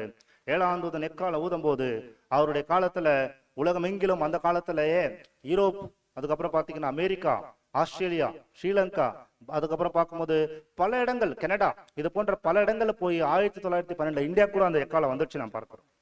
சோ இது எல்லாமே 7ஆம் காலத்தின் சபைக்கு கொடுக்கப்பட்ட மிகப்பெரிய சத்தியம். இதுல குறிப்பா நம்ம கவனிக்க வேண்டியது சங்கீதம் 2 படிக்கிறோம், உலக ராஜாக்கள் எழும்பி நின்று கர்த்தருக்கும் கர்த்தர் அபிஷேகம் பண்ணவருக்கு விரோதமாய் கூட்டம் கூடினாங்களாமா. அந்த வசனம் படிச்சுமா நம்ம? உலக ராஜாக்கள் பிளான் பண்ணிருக்காங்க, அவருக்கு விரோதமா பிளான் பண்ணிருக்காங்க. இவங்க இது வரைக்குமே பாருங்க, ஒரு விஷயம் கவனிங்க எல்லாருமே சொல்றீங்களே, உலக மனிதர்களுக்குமே ஆளுகை செய்யறதுக்கு வாய்ப்பு கொடுத்தாரா இல்லையா? சொல்லுங்களேன், எப்ப கொடுத்தாரு? சொல்லுங்களேன், எப்ப கொடுத்தாரு உலக ராஜ்யங்களுக்கு ஆளுகை சேர்த்து எப்ப கொடுத்தாரு? பேசிக்ல நமக்கு ஞாபகம் இருக்கு. புரஜாதியரின் கால ஞாபகம் இருக்கா? புரஜாதியரின் கால ஞாபகம் இருக்கா? 606 BC இருந்து 1914 வரைக்குமே யாரு உலகத்தை ஆளுகை செய்தா? அவங்க உலகத்தார் தானே. அது யாரு? பாபிலோன், மெதபெர்சியா, கிரேக்க சாம்ராஜ்யம், ரோம சாம்ராஜ்யம், அவங்க ஆளுகை செய்தாங்க இல்லையா? அதுக்கப்புறம் யாருக்கு வாய்ப்பு போச்சு? அந்த பாதத்துல யாரு இருக்காங்க? மண்ணு, களிமண்ணு, இரும்பு இருக்குது இல்லையா? அது யாரு போச்சு? அந்த வாய்ப்பு யாருக்கு? அந்த கிறிஸ்து அமைப்பு, ரோமன் அண்ட் கேத்தலிக், இவங்க எல்லாம் சேர்ந்தது வந்து கிட்டத்தட்ட 1260 வருஷம் ஆளுகை செய்தாங்க இல்லையா? ஆன்டி கிரைஸ்ட் காலம் தானே. அப்ப எல்லாருக்குமே எல்லா அதிகாரம் கொடுக்கப்பட்டாச்சு இல்லையா? அனுமதி கொடுக்கப்பட்டாச்சு இல்லையா? அவங்க காலம் எல்லாம் முடிஞ்சது இல்லையா? அப்போ அந்த சிறிய கல் வந்து அடிச்சது இல்லையா? அப்ப 1335 நாளுக்கு அப்புறம் காத்திருந்து செய்யற பாக்கியம் சொல்லும்போது 1874 யார் கொடுத்துட்டாரு தேவன் ராஜ்யத்தை? இப்ப இயேசு கிறிஸ்துக்கள் கொடுத்ததுக்கு அப்புறம் கூட உலக மனிதர்களுக்கு என்ன ஆகல? தன்னுடைய காலம் முடிஞ்சது. ஆனா மறுபடியும் கூட இந்த மனுக்குலத்தை கட்டுப்பாட்டுக்குள்ள கொண்டு வருவதற்காக, சர்வாதிகாரம் செய்வதற்காக மொனார்கியை எடுத்து போட்டார் கர்த்தர் இயேசு 2வது வரைக்கும் வந்ததுக்கு அப்புறம். ரஷ்யாவுடைய அதிகாரத்தை எடுத்து போட்டாரு. உலக ராஜ்யங்களை ஒண்ணுமில்லாத ஆக்கிட்டாரு. இப்ப எல்லாருமே சமுதாயத்துல அந்த ராஜ்யத்தை நோக்கி பயணிக்கணும் இல்லையா? இந்த நேரத்துல தான் இவங்க வேற பிளான் பண்ணிட்டு இருக்கிறாங்க சகோதரர்கள். அப்படினாலதான் உலக ராஜ்யங்கள் கர்த்தருக்கும் கர்த்தருடைய அபிஷேகம் பண்ணப்பட்டிருக்கும் விரோதமாய் செயல்படும் போது இப்ப உலக ராஜ்யம் எங்க நோக்கி போயிட்டு இருக்குன்னு கேட்டீங்கன்னா, இவங்க யாராலுமே இந்த சமுதாயத்துல நல்லதை கொண்டு வர முடியாது இல்லைங்களா? அதற்கு நம்ம என்ன வசனத்தை சொல்லலாம்? சொல்ல முடியுங்களா சகோதரர்களே? எந்த வசனம் சொல்லலாம்? பேசிக்காவே இப்ப இருக்கிற அரசியல், மதம், பொருளாதார சமுதாயத்துல யாருமே நன்மை கொண்டு வர முடியாதுன்னு நம்ம எந்த வசனத்தை சொல்லலாம்? சொல்லுங்களேன், சொல்லுங்க, ஏதாவது சொல்லுங்க, பரவாயில்ல. உங்களுக்கு எந்த வசனம் சொல்லுங்க. இவங்க யாராலையும் கொண்டு வர முடியாது நன்மை என்ற விஷயத்துக்கு.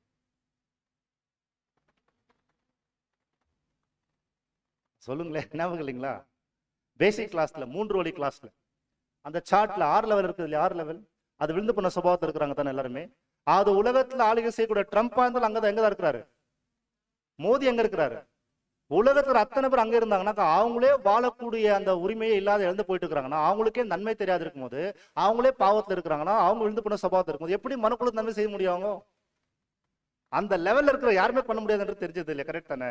அப்போ சகோதரர்களே, இது யாரால தான் செய்ய முடியும்னு கேட்டீங்கன்னா, சகல ஜனங்களால் விருப்பப்பட்டவர் வசனம் இருக்கு இல்லைங்களா? இருக்குல்ல வசனம் இல்லைங்களா? ஆகாய் 2:6 அவரால் மாற்றதான் முடியும் என்பதை நம்ம பைபிள்ல வந்து படிக்கிறோம். சோ அப்போ நம்ம இப்போ ஒரு கான்செப்ட் வந்திருக்கிறோம், உலக ஜனங்கள் இதை வந்து சரி பண்ண முடியாது என்பது. அப்படின்னா உலகத்துக்கு இப்ப என்ன நடந்துட்டு இருக்குன்னு கேட்கும்போது, தேவ திட்டம் 1 to 6th வால்யூம்ல தேவன் ஏற்கனவே எல்லா சத்தியம் கொத்துட்டாரு. அதுல சொல்லப்பட்ட வசனத்துப்படி உலகத்தின் முடிவுல வாழ்ந்துட்டு இருக்கிறோம். இப்ப நடந்துட்டு இருக்கிற சம்பவம் என்னன்னு கேட்டீங்கன்னா சகோதரர்களே, வசனம் வாசிக்கலாம். 1 தெசலோனிக்கர் 5ஆம் அதிகாரம் 3ஆம் வசனத்தை வாசிக்கலாம். சமாதானமும் சௌக்கியமும் உண்டென்று அவர்கள் சொல்லும் பொழுது கர்ப்பவதியானவளுக்கு வேதனை வருகிறது போல அழிவு சடதியாய் அவர்கள் மேல் வரும். பாத்தீங்களா? வலிவு சடிதியாக அவர் மேல் வரும். இப்ப இந்த வார்த்தை நீங்க நோட் பண்ணுங்களேன். கர்ப்பவதிக்கு வரக்கூடிய வலி போல அவர்களுக்கு வரும் சொல்றாரு இல்லையா? சிஸ்டர்ஸ், நீங்க எத்தனை பேர் இங்க இருக்கிறீங்க? அந்த எக்ஸ்பீரியன்ஸ் உங்களுக்கு எல்லாமே ஆயிருக்கும். ஒரு உலகத்தின் முடிவை தேவன் ஒரு கர்ப்பவதி, அதை பிரசவ வேதனை படக்கூடிய ஒரு பெண்ணுக்கு ஒப்பிட்டு பேசியிருக்காரு பாருங்களேன். உலகத்தின் முடிவையும் ஒரு பெண்ணுக்கு வரக்கூடிய அந்த பிரசவ வேதனை ஒப்பிட்டு கம்பேர் பண்ணி பாக்குறாரு பைபிள் சொல்றாரு. அதே எப்படி கர்ப்பவதிக்கு வரக்கூடிய வலி போல அவங்களுக்கு வரும் சொல்றாரு இல்லையா? அப்படின்னு என்ன? ஆரம்பத்துல ஒரு பிரசவ வேதனை படக்கூடிய ஒரு பெண், அதாவது கர்ப்பவதினா ஃபர்ஸ்ட் கொஞ்சம் வலிக்கும் ஆரம்பத்துல, ஆனா இடைவேளை அதிகமா இருக்குமா? கேப் இருக்கும், வலி இருக்காது இல்லையா? நாட்கள் போக போக ஒருவேளை இன்னும் கொஞ்சம் வலி அதிகரிக்கும், கொஞ்சம் கேப் கம்மியாகும். இன்னும் அந்த குழந்தை பிறக்கிற அந்த மூமெண்ட் வரும்போது நடக்கக்கூடிய விஷயம் என்ன சரிங்களா? என்ன நடக்குங்களா? பெயின் வலிகள் அதிகமாயிடும். ஆனா எது குறைஞ்சிரும்? அந்த இடைவேளை குறைஞ்சிரும் இல்லைங்களா? அப்போ நம்ம வாழ்ந்துட்டு இருக்கிற காலப்பகுதி நீங்க கேட்டீங்கன்னா வலி நிறைந்த காலத்துல வாழ்ந்துட்டு இருக்கிறோம். உச்சகட்ட, அதாவது யுத்தங்களும் யுத்தம் செய்திகளும் ஜாதிக்கு விரோதமாய் ஜாதி எழும்பும், தேசத்துக்கு தேசம் எழும்பும், பூமி எதிர்ச்சியும் பஞ்சபலம் நீங்க கேள்விப்படுங்க சொல்ற வார்த்தை இருக்கு இல்லையா? அது வந்து ஆரம்ப காலத்துக்கு அது மேட்ச் ஆகுது. பட் முதலாம் உலக போர் வரும்போது ஒரு வார்த்தை சொல்றாரு. மத்தேயு 24:8 வசனம் வாசிக்கலாம். மேத்யூ 24.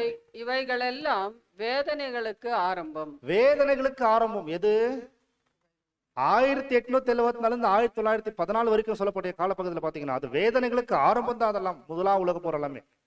ஆனா யாருமே எதிர்பார்க்காத அளவுக்கு 2ஆம் உலக போர் வந்தது.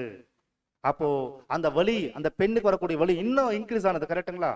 1944-45 அப்புறம் உலகம் முழுக்க என்ன நடந்துட்டு இருக்குன்னு கேட்கும் போது இப்போ நம்ம வசனத்தை நம்ம வாசிக்கலாம். நான் உங்க கொம்புகளை நான் தாழ்த்த பண்ணுவேன், கொம்புகளை உயர்த்தாதீர்கள் என்ற வார்த்தை சங்கீதத்துல வருது. அந்த 2ஆம் சங்கீதம் சொல்றாரு, தேவன் அவங்கள்ட்ட கோபத்துல பேசுவார் வசனம் இருக்குது. 4ஆம் வசனம் என்ன படிச்சோம்? ஃபர்ஸ்ட் படிச்சோம், தேவன் நகைப்பார்னு படிச்சோம் இல்லையா? ஆனா 5ஆம் வசனம் சொல்லப்படுகிறது, தேவன் தன் கோபத்துல அவங்கள்ட்ட பேசுவார்னு வசனம் வரும். வாசிங்க சங்கீதம் 2:5 வசனம் வாசிங்க. உங்கள் கொம்பை உயரமாய் உரைத்தாதிருங்கள், இருமாப்புள்ள கழுத்துடையவர்களாய் பேசாதிருங்கள். சங்கீதம் 2:5. அப்பொழுது அவர் தமது கோபத்திலே அவர்களோட பேசி தமது உக்ரத்திலே அவர்களை கலங்க பண்ணுவார். இது அடுத்த ஸ்டேஜ் இல்லையா? இப்போ கோபத்துல பேசுறது என்பது என்னன்னா, தேவனுடைய நியாய தீர்ப்பு உலகத்துக்கு வரும் அப்படின்னா ராஜ்யங்களை அவர் எல்லாத்தையும் நொறுக்கக்கூடிய காலப்பகுதியில் வந்துடும். இப்போ நெக்ஸ்ட் ஸ்லைடு பாருங்களேன். பொலிட்டிக்கல், ரிலிஜன்ஸ், ஃபைனான்ஸ், சொசைட்டி, இந்த 4மே முழுக்க முழுக்க ஒன்று இல்லாதபடிக்கு ஏற்கனவே எஸ்டாப்ளிஷ் ஆன சொரசொரிகள். கவனிங்க, ஏற்கனவே அதிகாரம் பெற்றுக்கொண்ட 5ஆம் உலக பேரரசு, அந்த பேரரசு என்ன பண்றதுன்னா, ஒரு சிறிய கல் வந்து அந்த சிலை என்ன பண்ணிருக்குது, முழுக்க என்ன பண்றது, அடிச்சிருக்குது. அதனாலதான் இந்த உலகத்தை என்ன பண்ண முடியல, யாராலையும் எந்த ராஜ்யத்தையும் தக்க வைக்க முடியல. அப்போ 5ஆம் உலக பேரரசு எஸ்டாப்ளிஷ் ஆகி 1874 ஆரம்பிச்சது, 151 வருடங்கள் கடந்து போயிடுச்சு நாம் பார்க்கிறோம் பிரியமான சொரசொரிகள். அதனாலதான் உலகம் எங்கிலும் இந்த மாதிரி ஆபத்துகள், பிரச்சனைகள், யுத்தங்கள் நீங்க கேள்விப்பட்டு இருக்கிறீங்க. அப்போ எங்கே வந்துட்டோம் நீங்க கேட்டீங்கன்னா, உலகத்துல இந்த 4 அமைப்பு இருக்கு பாத்தீங்களா, இந்த 4 அமைப்பு இல்லாத போயிடணும். நீங்க ஒவ்வொருத்தரும் நோட் பண்ண சொரசொரிகளே, ஒவ்வொருத்தருமே நோட் பண்ண விஷயம் பாத்தீங்கன்னா, நம்ம எல்லாருமே அந்த சிறிய கல் அடிச்சதுக்கு அப்புறம் அது என்னாச்சாம், பெரிய பர்வதம் ஆகிறதுக்கு முன்னாடி அந்த சிலை என்ன ஆகணும் பாத்தீங்கன்னா, ஒரு டஸ்ட் மாதிரி ஆகணும், எல்லாமே ஒரு தூள் போல மாறணும். அது அப்புறம் தான் ஒரு பெரிய காற்று வந்து என்ன பண்ணுமா, கொண்டு போயிடுமா அந்த சிலையை அடிச்ச அந்த கல்லு, அதை முழுக்க நொறுக்கினதுக்கு அப்புறம் ஒரு பெரிய காற்று வரும் சொல்வார் சங்கீத தானியேல் 2nd சாப்டர்ல. அதுதான் 3ஆம் உலக போர். அந்த மாதிரி ஒரு காலம் வருவதற்கு முன்பாக தான் நம்ம வாழ்ந்துட்டு இருக்கிறோம். அப்படின்னா யாராலையும் இனி வரக்கூடிய யுத்தத்தை நிறுத்த முடியாது. அதாவது 85 சங்கீதத்துக்குள்ள நாம் இருந்திருக்கக்கூடிய காலப்பகுதியா இருந்தாலும், ஒரு சில வருடங்களுக்கு முன்னாடி சங்கீதத்துல சொல்லதுபடி மிடில் ஈஸ்ட்ல காசா இஸ்ரேல், பலஸ்தீன் இஸ்ரேல், அப்புறம் பாத்தீங்கன்னா லெபனான் இஸ்ரேல், இதை மாதிரி சின்ன சின்ன யுத்தம் ஆயிட்டு இருந்துச்சு. ஆனா லாஸ்ட் இயர்ல இருந்து பார்க்கும்போது ஈரானுக்கும் இஸ்ரேலுக்கும் ஒரு மிகப்பெரிய யுத்தம் வந்துட்டு இருக்குது. அப்படின்னா இது வந்து கேர்ஃபுல்லா ஏதோ எங்கேயோ நடந்துட்டு இருக்குன்ற மாதிரி நம்ம ஏதோ வந்துட்டு சபை கிளாஸ் கேட்டு போன்ற அப்படி மாற்றம் எப்பயுமே எடுத்துடாதீங்க. ஏன் அப்படின்னு கேட்டீங்கன்னா, இது வந்து ஒரு மிகப்பெரிய ஒரு வலி வேதனை உலகத்துக்கு போயிட்டு இருக்குது. உலகம் எங்க போயிடுச்சு நீங்க கேட்டீங்கன்னா, அடுத்த ஸ்லைடு வசனம் வாசிக்கலாம். வாசிங்க ரோமர் 2ஆம் அதிகாரம், ரோமர் 8ஆம் 22 வசனம் வாசிக்கலாம். ஆகையால் நமக்கு தெரிவித்திருக்கிறபடி இதுவரைக்கும் சர்வ சிருஷ்டியும் ஏகமாய் தவித்து பிரசவ வேதனை படுகிறது. அப்போ நம்ம எல்லாருமே என்ன பார்க்க முடியுது, ஒவ்வொரு மனிதனும் கஷ்டப்படும் போது, அவர் வேதனை அனுபவிக்கும் போது, ஒவ்வொருத்தருமே துக்கத்தை அனுபவிக்கும் போது, வரக்கூடிய ஆபத்துகளை பார்க்கும் போது, உலகமானது சிருஷ்டியானது தனக்குள்ளே என்ன பண்ணுதுங்க, என்ன பண்ணுது, தனக்குள்ளவே அந்த வேதனை அதிகரித்திருக்குது, இடைவேளை குறைஞ்சிருக்குது, சமாதானம் குறைஞ்சிருக்குது, அடுத்தடுத்து நடக்கும் பயந்துட்டு இருக்காங்க. எங்க இருந்து பாத்தீங்கன்னா அந்த வலி ஆரம்பிச்சிருது. மறுபடியும் பீக்ல இருக்கக்கூடிய காலப்பகுதியில் 2020 பார்த்துட்டு இருக்கோம். 2020 இருந்து கொரோனா இருந்துச்சுங்களா, 2019 இருந்து மெதுவாக தான் ஆரம்பிச்சிச்சுல, உலகம் முழுக்க தாக்கம் குதிச்சுது. அது அதே போல ரஷ்யா, அப்புறமா யுக்ரைன் வாருங்களா, அப்புறம் இஸ்ரேலுக்கும் காசாக்கு வாருங்களா, இது போன்ற அநேக வார் வந்துச்சு சரஸ்வரி. அப்படி வந்துட்டு இருக்கும்போது அநேக யுத்தம் போயிட்டே இருக்குது. 83ஆம் சங்கீதத்துல ஒரு முக்கியமான விஷயம் இருக்கு. அது என்னன்னு கேட்டீங்கன்னா, இந்த 83ஆம் சங்கீதப்படி மிடில் ஈஸ்ட்ல இஸ்ரேல் ஜெயிச்சிருவாங்க. இஸ்ரேல் வந்து அவங்க ஜெயிச்சதுக்கு அப்புறம் அந்த சுத்தில இருக்கிற எல்லா தேசத்தோட சமாதானத்தோட ஒப்பந்தம் பண்ணிக்குவாங்க. இனி எங்களை யாராலையும் தோக்க முடியாது என்ற அளவுக்கு ஒரு உச்சக்கட்ட அளவு நம்பிக்கை அவங்களுக்கு வரும். அவங்க சொல்லுவாங்க, எங்கள்ட்ட இருக்கிற டெக்னாலஜி எங்களை காப்பாத்துச்சுன்னு சொல்லி ஒரு உயர்ந்த அதிகாரத்தை பெற்றுக்கொள்வாங்க. இப்ப ஈரானுக்கும் இஸ்ரேலுக்கும் போயிட்டு இருக்கிற இந்த வார் அது தொடர்ந்து போகும், இன்னும் போகும். ஏன்னாக்கா ஈரான் மேல தேவனுடைய தீர்ப்பு ஒண்ணு வரப்போகிறது சரஸ்வரன். அதனாலதான் ஒரு பக்கம் உலகத்தினுடைய முடிவுல சராசரி மனிதர்கள் பிரசவேதனைப்பட்டு கொண்டிருக்கிறாங்க. நம்ம என்ன புரிஞ்சுக்கணும், இப்போ நம்ம அப்படி பார்த்தல சங்கீதம் 75:1 கர்த்தாவே உம்மை துதிக்கிறோம், ஆண்டவரே உம்மை துதிக்கிறோம், நாம எங்க இருக்கு, சமீபமா இருக்குது. எப்படி புரிஞ்சுக்கலாம்? ஒரு பெண் பிரசவேதனைப்படும் போது உச்சக்கட்ட வலி வரும். உலகத்திலேயே அந்த பெண் படக்கூடிய அந்த வலிதான் வலியிலே உச்சக்கட்ட வலி எதுன்னு சொல்லி ஆராய்ச்சியாளர் சொல்றாங்க. நான் ஏற்கனவே அந்த பாடத்துல பகிர்ந்து இருக்கிறோம். ஒரு பெண் குழந்தை பெற்றெடுக்கக்கூடிய அந்த காலப்பகுதி தான். சில பேர் தாய் சொல்லுவாங்க இல்ல, கேட்டிருப்பீங்க, நான் செத்து உன்னை பிறக்க வச்சேன்னு சொல்லுவாங்க சில டைம். அதாவது நீ பிறக்கும் போது அந்த அளவு நான் வலி அனுபவிச்சிருக்கிறேன், என் வார்த்தை நீ கேளுன்னு சொல்லுவாங்க சில டைம். ஏன் அந்த வார்த்தை வரனா, பெண் வந்து வரக்கூடிய அந்த வலி, உச்சக்கட்ட வலி, அதுதான் சொரசொரிக்கல. அப்பேற்பட்ட வழியில என்ன ஒரு நம்பிக்கை இருக்கு தெரியுங்களா? என்ன நம்பிக்கை இருக்கு? ஒரு புது குழந்தை பிறக்க போகுது. இந்த நம்பிக்கை உலகத்துக்கு கிடையாது. இப்ப யாருக்கு தெரியுது அந்த நம்பிக்கை? இப்போ படட்டும், உலகம் கஷ்டப்படட்டும், வியாதி வரட்டும், அவங்க எவ்வளோ சுனாமி வரட்டும், பூமி அதிர்ச்சி வரட்டும், எல்லாம் நடக்கட்டும். ஆனா இது எல்லாம் எங்க போயிட்டு இருக்குதுன்னு கேட்டா சபையை தான் பாக்குவாங்க. ஆண்டவரே உங்களுடைய ராஜ்யத்தை நாங்க கண்குள்ளா பாக்குறோம். அந்த பீக்ல போயிட்டு இருக்கும்போது ஒரு புது யுகத்துக்குள்ள மனுக்குள்ள கடந்து போறதுக்காக தான் இந்த வழி வந்திருக்குது என்பதை அந்த பார்வை நம்ம கொடுக்குறாருல, அப்பதான் நம்ம சொல்லுவோம், தேவன் என் அடைக்கலமும் புகலிடமானவர். உலகம் கொந்தளித்தாலும் பூமி அதிர்ந்தாலும் நான் எதற்கு விட மாட்டேன், நான் தேவனுடைய வாக்குத்தத்தம் நிறைவேறி கொண்டிருக்குது என்ற அந்த ஆழமான புரிதல் வரும்போது இன்னும் வைராக்கியம், இன்னும் விசுவாசம், இன்னும் ஒற்றுமையாக புது திருஷ்டியாக வாழ்வதற்கு, ஐயோ நம்ம எங்க பேசிக் கிளாஸ் கேட்ட காலம் எப்படி இருந்துச்சு, ஏதோ நடக்க போகுதுன்ற காலம் எப்படி இருந்துச்சு, இப்ப சத்தியம் கேட்க கேட்க கேட்க இந்த அளவுக்கு விசுவாசத்தை உருவாக்கி இருக்காருன்னா, ஒருவேளை ஒரு நிமிஷம் யோசிச்சு பாருங்களேன், சத்தியமே எல்லாரும் கேட்காத இருந்தா எப்படி இருக்கும் நம்ம வாழ்க்கை? எப்படி பயம் இருந்திருக்கும், எவ்வளவு பதட்டம் இருந்திருக்கும். அப்போ ஒரு வசனம் இருக்கு, சத்தியத்தை அறிந்தவங்க சத்தியம் உங்களை எவ்வளவு பேர் விடுதலை பார்த்தீங்களா? அந்த ஒரு நம்பிக்கை வந்திருக்கு. அதனாலதான் இது எல்லாத்துமே யார் பிளான் பண்ணாருன்னா, 35 வருஷத்துக்கு முன்னாடி இஸ்ரேலருடைய தலைவர்களை அடிப்பதற்காக அந்த காலத்துல இருந்தே 1967 இருந்தே பிரச்சனை பண்ணாங்க இஸ்ரேல் மேல. அதற்கப்புறம் ஒரு மிகப்பெரிய லீடர் உருவானார், அவர் தான் காமினி. இவருடைய தலைமையின் கீழாக தான் ரஷ்யாவும் அப்புறமா வந்து சைனாவும் அநேக வெப்பன்ஸ் கொடுத்து அநேக தீவிரவாத அமைப்பு உருவாக்குனாங்க. அதோடைய கீழே இஸ்புல்லா தீவிரவாத அமைப்புக்குள்ள இவர் தான் மிகப்பெரிய லீடர். அதாவது நசருல்லா என்னக்கூடிய இவரை வந்து கடந்த வருஷம் யுத்தத்துல கொண்டுட்டாங்க. சொரசொரி யாரு? இஸ்ரேல் தான் கொண்டு, முசாட் கொண்டு போட்டாங்க. அடுத்து நீங்க பாத்தீங்கன்னா முக்கியமான ஒரு நபர், அதாவது மிக முக்கியமான இஸ்மாயில் ஹனி என்னக்கூடிய ஒருத்தர், இவரு பிளான் பண்ணி அதாவது இவங்க 2 பேர் பேசுறது இருக்கும் பாருங்களேன், இவங்க 2 பேர் பேசியிருப்பாங்க. உதாரணம் அது ஸ்லைட் எடுத்துட்டோம், கரெக்ட். அதாவது ரெகுலரா வந்து ஸ்டாமினியும் அந்த ஒரு இஸ்மாயில் அணியும் 2 பேரும் பேசிட்டு இருப்பாங்க, எப்படி டார்கெட் பண்ணலாம் இஸ்ரேல் மேலன்னு சொல்லிட்டு. இஸ்ரேல ஒண்ணுமில்லாத ஆக்கலான்னு என்னக்கூடிய பிளான் பண்ண ஒவ்வொருத்தருமே ஒரு தலையும் தேவனா பண்ணிட்டார். உங்கள் கொம்புகளை உயர்த்தாதுன்றது சாதாரணமான விஷயம் கிடையாது. இது நம்ம சாதாரண மனிதனுடைய புத்தி கெட்டாது. யாரோ ஒரு மனிதன் ஒரு தேசத்துல இருந்து ஒரு தேசத்துக்கு விரோதமாய் பல தலைவர்கள் ஒன்னா சேர்ந்து அந்த தேசத்தை ஒண்ணும் இல்லாத ஆக்கலாம்னு சொல்லி முடிவு பண்ணும்போது டார்கெட் பண்ணி ஒவ்வொருத்தரும் அழிக்க முடியாதுங்க இந்த உலகத்துல. இது யார் தான் செய்ய முடியும்னா, கர்த்தர் இயேசு உலகத்தின் ராஜா மாத்திரமல்ல, இஸ்ரேலுக்கு அவர் தான் ராஜாவா இப்ப கூட நிற்கிறார். வசன பைபிள் இருக்கு அப்படி ஏதாவது வசனம் இருக்கு இல்லைங்களா? உங்கள் மிகாயேல் எழும்பும் அந்த நாளிலே, தன் ஜனத்துக்காக எழும்பும் அந்த நாளிலே ஒரு மிகப்பெரிய ஆபத்து வரும் சொல்லி தானியேல் புத்தகத்தை படிக்கிறோம். அதனால சகோதரர்களே, கடந்த வருஷம் இவர் ஒரு பிளான் பண்ணிட்டார், இஸ்ரேல வரைபடத்துல எடுத்துடணும், மேப், வேர்ல்டு மேப்ல இருந்து இஸ்ரேல் எடுத்துடணும்னு சொல்லி. அதாவது ஈரானுடைய பிரசிடென்ட் ஆக்சுவலி இவர் யாருன்னா இப்ராஹிம் ராஷி. உங்களுக்கு தெரியுங்களா? லாஸ்ட் இயர் இந்த இடத்துல நம்ம கிளாஸ் பண்ணிருந்தோம்.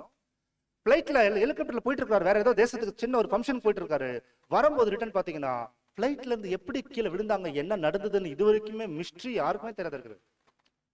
கிட்டத்தட்ட 8000-9000 அடியில இருந்து கீழே விழுந்ததுக்கு அப்புறம் அவனுடைய பாடி கூட அப்படியே சிதறமாயிடுச்சு சரஸ்வரிக்கல. அதாவது ஒரு சின்ன பீஸ் கிடைக்கல. என்னங்க யோசிச்சா பயம் ஆகுது நமக்கு.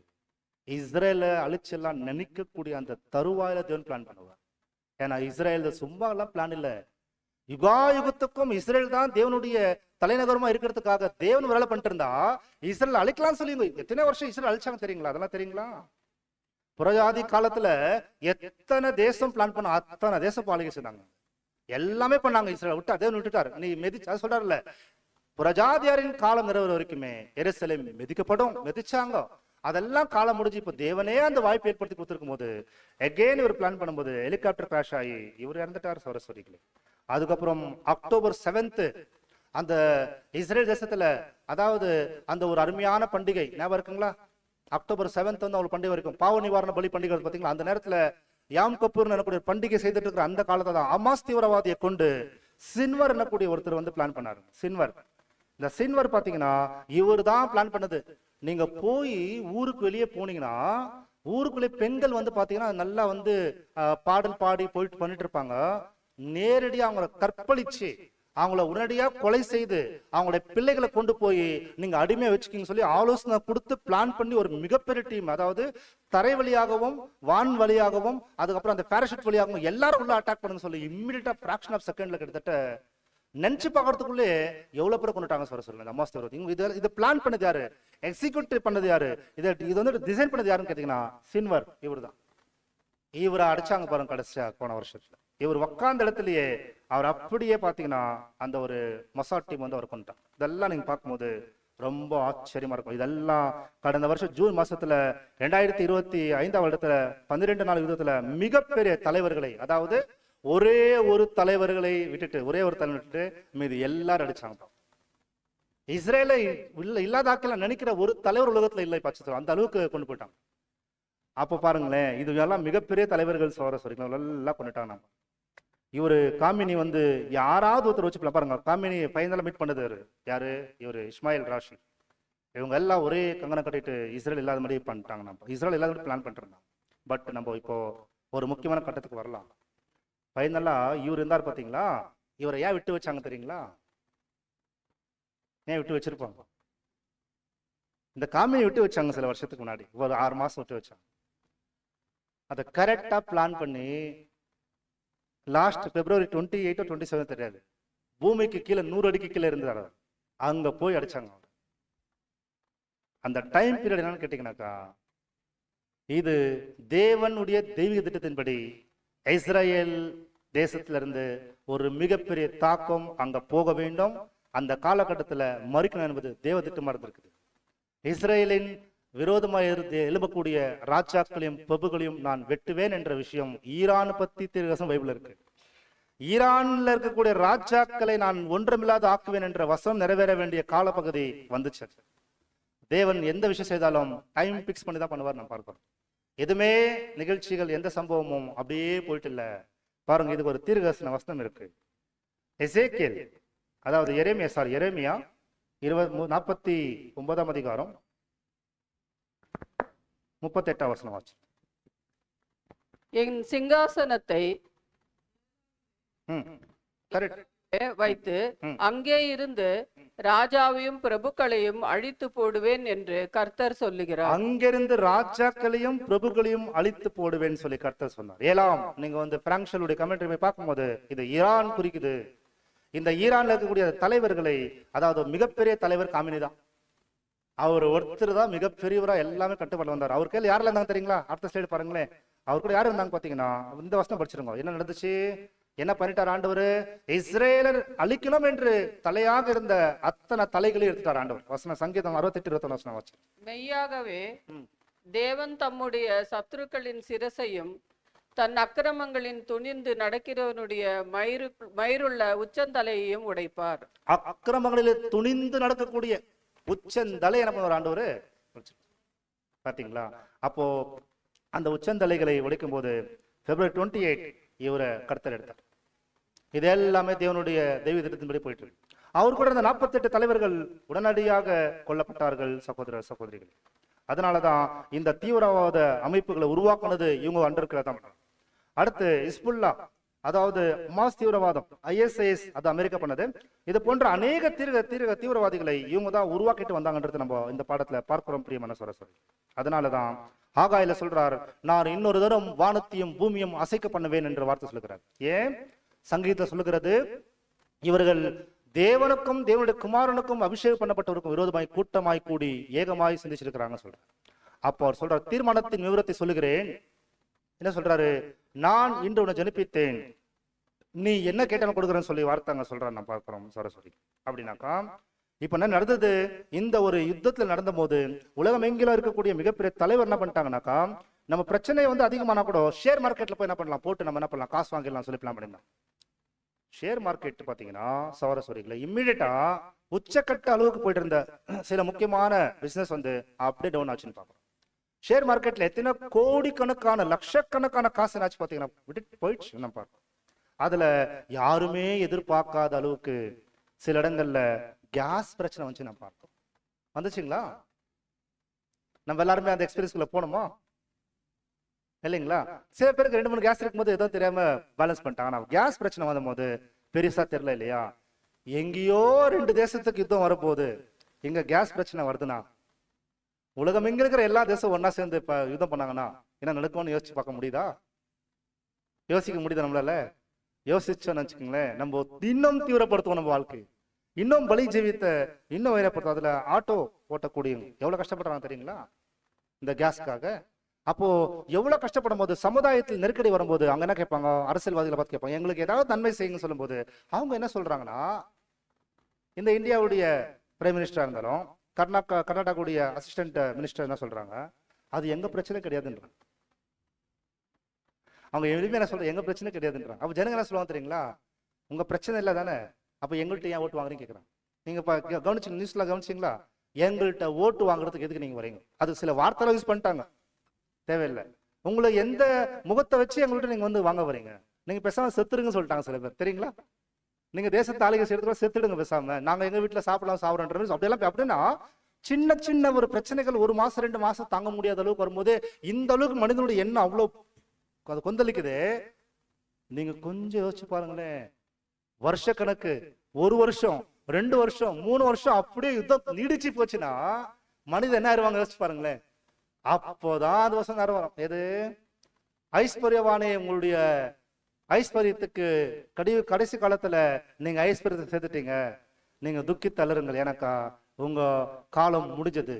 நீங்க ஏழைகளுடைய கூலிக்காரருடைய கூலி நீங்க வச்சிட்டீங்கன்னு சொல்லும்போது இந்த எல்லா விதமான அதாவது மனிதர்கள் யார் பாத்தீங்கன்னா சாதாரண கிளர்க்ஸ், அதாவது எல்லா யூனியன் ஒன்னா சேர்ந்து எல்லா இடத்துலயும் ஒரு மிகப்பெரிய புரட்சி வரப்போகுது. சௌரஸ்வர்கள் என்ன புரட்சி, மக்கள் புரட்சி ஒன்னா சேர்ந்து தன்னை ஆளுகை சேருங்க, இங்க இருக்கக்கூடாது என்ற அளவுக்கு ஒரு மிகப்பெரிய புரட்சி நடக்க போகுது. அதாவது இப்போ இந்த பாடத்துடைய முக்கியமான கான்செப்ட் வரலாம். இந்த காலத்துல போய் யாராவது ஒருத்தர் போய் நான் வந்து ஒரு புதிய கட்சி ஆரம்பிச்சு ஜனங்களுக்கு நல்லது செய்தேன்னு சொல்லி ஒரு உயர்ந்த அதிகாரத்துல வந்து நான் சரி பண்றேன்னு யாராவது வந்துட்டாங்கன்னா இப்போ ஆசா புகப்பராகி நம்ம என்ன சொல்லலாம் சொல்லுங்களேன், நம்ம ரிப்போர்ட் என்ன சொல்லலாம் சொல்லுங்க. மற்ற உலகத்தை விஷயம் விட்டுருங்க, அவங்க எதோ எக்ஸ்பெக்ட் பண்ணிருப்பாங்க. ஒரு புது சிருஷ்டிகளாகிய நம்மளுடைய பார்வை நம்ம என்ன சொல்லலாம்? என்னோட கேள்வி புரியலீங்களா? இந்த காலகட்டத்துல உலக ராஜ்யத்தையே அவர் ஃபுல்லா டிஸ்ட்ராய் பண்ணிட்டு இருக்கிறார், 4 அமைப்புகளையும் ஒண்ணுமில்லாத ஆக்கிட்டு இருக்கிறார்.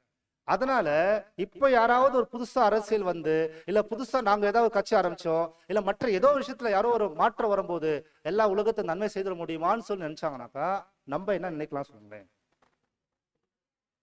ஐயோ ஒரு மிகப்பெரிய ஆபத்தை அவர் நோக்கி போயிட்டு இருக்கிறாரு, ஐயோ அப்படிதான் வரும் இப்போ.